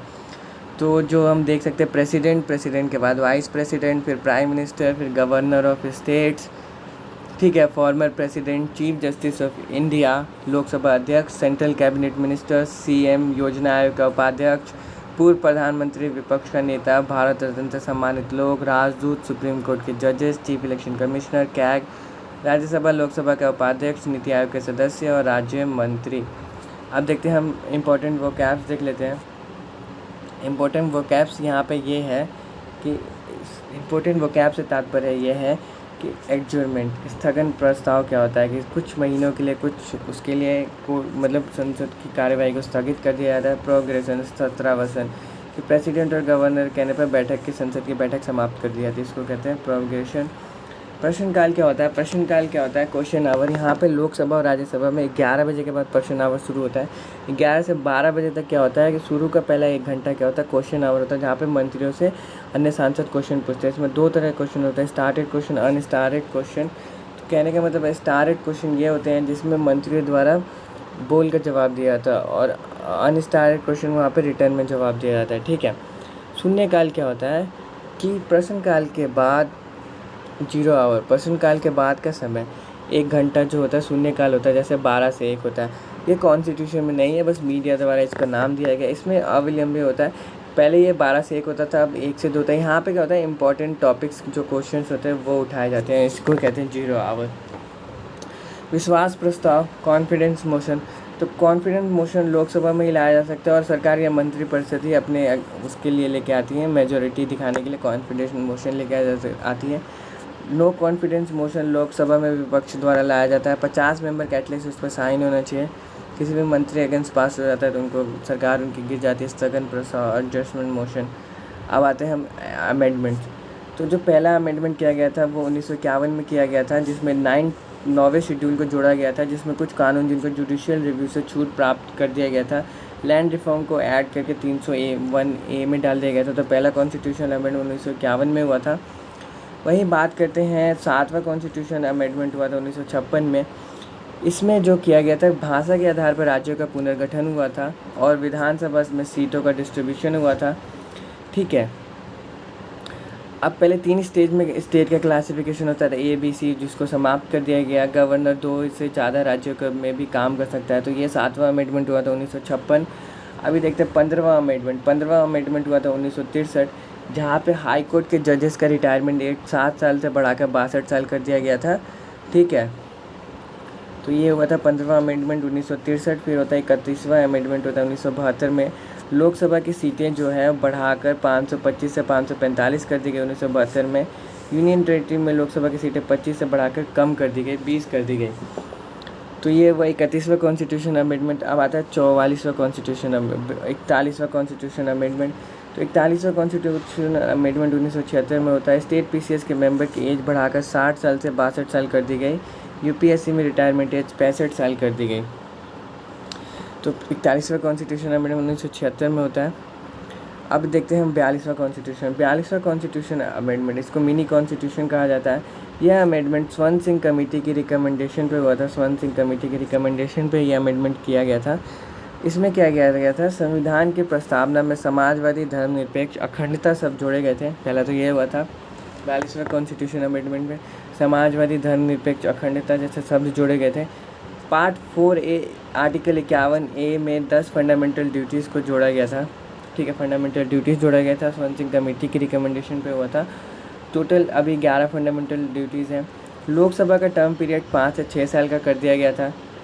प्रेसिडेंट को मंत्रिपरिषद की बात मानने के लिए बाध्य कर दिया गया था। प्रेसिडेंट को मंत्रिपरिषद की बात मानने के लिए बाध्य कर दिया गया था। कोर्ट की पावर को रिड्यूस कर दिया गया था। National emergency can be impose over India. अब नेशनल इमरजेंसी कहीं भी लगाई जा सकती थी, ये बता दिया गया था। ठीक है, फिर उसके बाद 44वां कॉन्स्टिट्यूशन अमेंडमेंट आता है 1978 में। यहाँ पे नेशनल इमरजेंसी के लिए आया था। इसमें इनर डिस्टर्बेंस होगी तभी नेशनल इमरजेंसी लगाई जाएगी, ऐसे तो इमरजेंसी नहीं लगाई जा सकती। तो इनर डिस्टर्बेंस को हटाकर सैनिक विद्रोह इसमें ऐड कर दिया गया। सैनिक विद्रोह होने पर ही नेशनल इमरजेंसी लगेगा। आर्टिकल 20 और 21 को ख़त्म नहीं किया जा सकता इमरजेंसी में। पहले वाले इमरजेंसी में आर्टिकल 20 और 21 को ख़त्म कर दिया गया था। अभी आर्टिकल 20 और 21 को नहीं ख़त्म किया जा सकता है इमरजेंसी में। तो राइट टू प्रॉपर्टी को हटाकर कानूनी अधिकार बना दिया गया। लोकसभा का कार्यकाल फिर से 6 से 5 साल का कर दिया गया। प्रेसिडेंट एक बार बिल वापस कर सकता है, बट अगर वो दोबारा आ जाए तो उसे पास करना ही होगा। तो ये एक काम कर दिया गया। फिर आता है हमारा 52वां कॉन्स्टिट्यूशन अमेंडमेंट। 52वें कॉन्स्टिट्यूशन अमेंडमेंट 1985 में आता है। इसमें क्या हो गया था, 10वें शेड्यूल को ऐड किया गया, जिसमें दल बदल एक्ट से की सदस्यता दल बदल करने पर सदस्यता ख़त्म हो जाएगी। तो 52वां कॉन्स्टिट्यूशन अमेंडमेंट 1985 में आया था। अब देखते हैं 61वां कॉन्स्टिट्यूशन अमेंडमेंट। ये इंपॉर्टेंट है, 1989 में आया था 61वां कॉन्स्टिट्यूशन अमेंडमेंट। इसमें क्या किया गया था कि वोट डालने की एज 21 साल से 18 साल कर दी गई थी। तो बड़ा इंपॉर्टेंट है, वोट डालने की एज 21 से 18 कब की गई, तो 61वें कॉन्स्टिट्यूशन अमेंडमेंट में किया गया था। उसके बाद आया 70वां कॉन्स्टिट्यूशन अमेंडमेंट 1992 में। यहाँ पे क्या गया था, दिल्ली और पुडुचेरी को प्रेसिडेंट के इलेक्टोरल बोर्ड में शामिल किया गया था। तो 70वां कॉन्स्टिट्यूशन अमेंडमेंट 1992 में आया, 1992 में आया। अब देखो 73वां कॉन्स्टिट्यूशन अमेंडमेंट। 73वां कॉन्स्टिट्यूशन अमेंडमेंट आया 1992 और 1993। तो 1993 में आया, जहाँ पे पंचायती राज को जोड़ा गया। पार्ट 9 में आर्टिकल 243 से 243A में, पार्ट 9 में, ठीक है, शेड्यूल 11 में जोड़ा गया इसको। फिर उसके बाद 74वां कॉन्स्टिट्यूशन अमेंडमेंट भी 1993 में आया, जिसमें म्यूनसिपालिटी को ऐड किया गया। पार्ट 10 में शेड्यूल पार्ट तो छोड़ो, शेड्यूल 12 में ऐड किया गया। पार्ट 9A शेड्यूल 12 में इसको ऐड किया गया। 84वां कॉन्स्टिट्यूशन अमेंडमेंट आता है। 84th कॉन्स्टिट्यूशन अमेंडमेंट 2001 में आता है, जिसमें लोकसभा और विधानसभा की सीटें 2026 तक नहीं बढ़ेगी, ये बात बताई गई थी 84वें कॉन्स्टिट्यूशन अमेंडमेंट में। उसके बाद आता है 86वां कॉन्स्टिट्यूशन अमेंडमेंट आता है। 86th कॉन्स्टिट्यूशन अमेंडमेंट आता है, जहाँ पे 6 से 14 साल के बच्चों को फ्री एजुकेशन देने का फंडामेंटल राइट बना दिया गया। आर्टिकल 21A में इसको ऐड किया गया था 86 कॉन्स्टिट्यूशन अमेंडमेंट 2002 में। 87 कॉन्स्टिट्यूशन अमेंडमेंट परिसीमन आयोग में आया था जनसंख्या के आधार पर। 89 कॉन्स्टिट्यूशन अमेंडमेंट आया था, ST के लिए नेशनल कमीशन बनाया जाएगा, ये शेड्यूल ट्राइब्स के लिए, उसके ऊपर आया था 2003 में। अब भी देखते हैं 91 कॉन्स्टिट्यूशन अमेंडमेंट। 91 कॉन्स्टिट्यूशन अमेंडमेंट आया था 2003 में। इसमें बताया गया था कि केंद्र और राज्य में मंत्रिपरिषद जो मंत्री बनेगा वो टोटल सीट्स का 15% ही बन सकता है। ठीक है, 92 कॉन्स्टिट्यूशन अमेंडमेंट में आया था कि 8 शेड्यूल में मैथिली सेंथली 92 कॉन्स्टिट्यूशन अमेंडमेंट 2003 में आया था, जहाँ पे 8वें शेड्यूल में मैथिली, सांथली, बोडो, डोगरी भाषा को ऐड किया गया था। अभी हमारे पास टोटल कितनी 22 भाषाएं हैं। 94th constitution amendment 94th constitution amendment में बिहार सरकार के एसटी कल्याण मंत्री, जनजाति कल्याण मंत्री की कंपलसरी पोस्ट बनाने को छूट दिया गया था। झारखंड, छत्तीसगढ़, एमपी, उड़ीसा में भी इसे लागू किया गया था। शेड्यूल ट्राइब के लिए कल्याण मंत्री बनाने के लिए छूट दिया गया था। 94th कॉन्स्टिट्यूशन अमेंडमेंट 2006 में शेड्यूल ट्राइब्स को हेल्प करने के लिए क्या किया गया था कि उनके लिए कोई भी मतलब बिहार सरकार को सुप्रीम मतलब शेड्यूल ट्राइब्स के लिए कल्याण मंत्री बनाया जा सकता है, बिहार सरकार बना सकती है। झारखंड, छत्तीसगढ़, एमपी, उड़ीसा में भी इसको लागू किया गया था। 95 कॉन्स्टिट्यूशन अमेंडमेंट आया था 2009 में। 95 कॉन्स्टिट्यूशन अमेंडमेंट 2009 में आया था। इसमें क्या गया था, फीमेल को 50% रिजर्वेशन पंचायती राज में देने की बात कही गई थी। एसटी, एंग्लो इंडियन को नॉमिनेशन का तरीका भी बताया गया था 2020 तक सेम। तो 95 कॉन्स्टिट्यूशन अमेंडमेंट 2009 में बताया गया था कि फीमेल को 50% रिजर्वेशन दिया जाएगा पंचायती राज में। तो ये बताया गया था 95th कॉन्स्टिट्यूशन अमेंडमेंट में बताया गया था। इसके बाद आता है 97 कॉन्स्टिट्यूशन अमेंडमेंट सरकारी समिति के बारे में बताया गया। 99th कॉन्स्टिट्यूशन अमेंडमेंट 2014 न्यायिक नियुक्ति की 100 कॉन्स्टिट्यूशन अमेंडमेंट, ये बड़ा इंपॉर्टेंट है। 100वां कॉन्स्टिट्यूशन अमेंडमेंट बांग्लादेश भारत भूमि हस्तांतरण के लिए 2015 में आया था। 108 कॉन्स्टिट्यूशन अमेंडमेंट जीएसटी को इम्प्लीमेंट किया गया था, गुड एंड सर्विस टैक्स। फिर उसके बाद 102वां कॉन्स्टिट्यूशन अमेंडमेंट आया, जिसमें क्या कहते हैं राष्ट्रीय पिछड़ा वर्ग आयोग ओबीसी कमीशन बनाया गया, ये 2018 में बनाया गया। फिर 2019 में 103वां कॉन्स्टिट्यूशन अमेंडमेंट किया गया, जिसमें आर्टिकल 15, आर्टिकल 16, 6 को जोड़ा गया। ठीक है, ईडब्ल्यूएस को 10% रिजर्वेशन दिया जाएगा, ये बात कही गई थी। 104वां कॉन्स्टिट्यूशन अमेंडमेंट 2019 में आया, जिसमें लोकसभा, राज्यसभा, विधानसभा और एसटी को आरक्षण 2030 तक बढ़ा दिया गया, ये बात की गई थी। तो 104 मतलब 104th कॉन्स्टिट्यूशन अमेंडमेंट 2019 में आया था, लोकसभा और राज्य विधानसभा में SC/ST के आरक्षण को 10 साल 2030 तक बढ़ा दिया जाएगा। तो भाई गाइस, यहीं पे हमारा ख़त्म होता है पॉलिटी, और ये मैं पॉलिटी सेव कर लेता हूँ।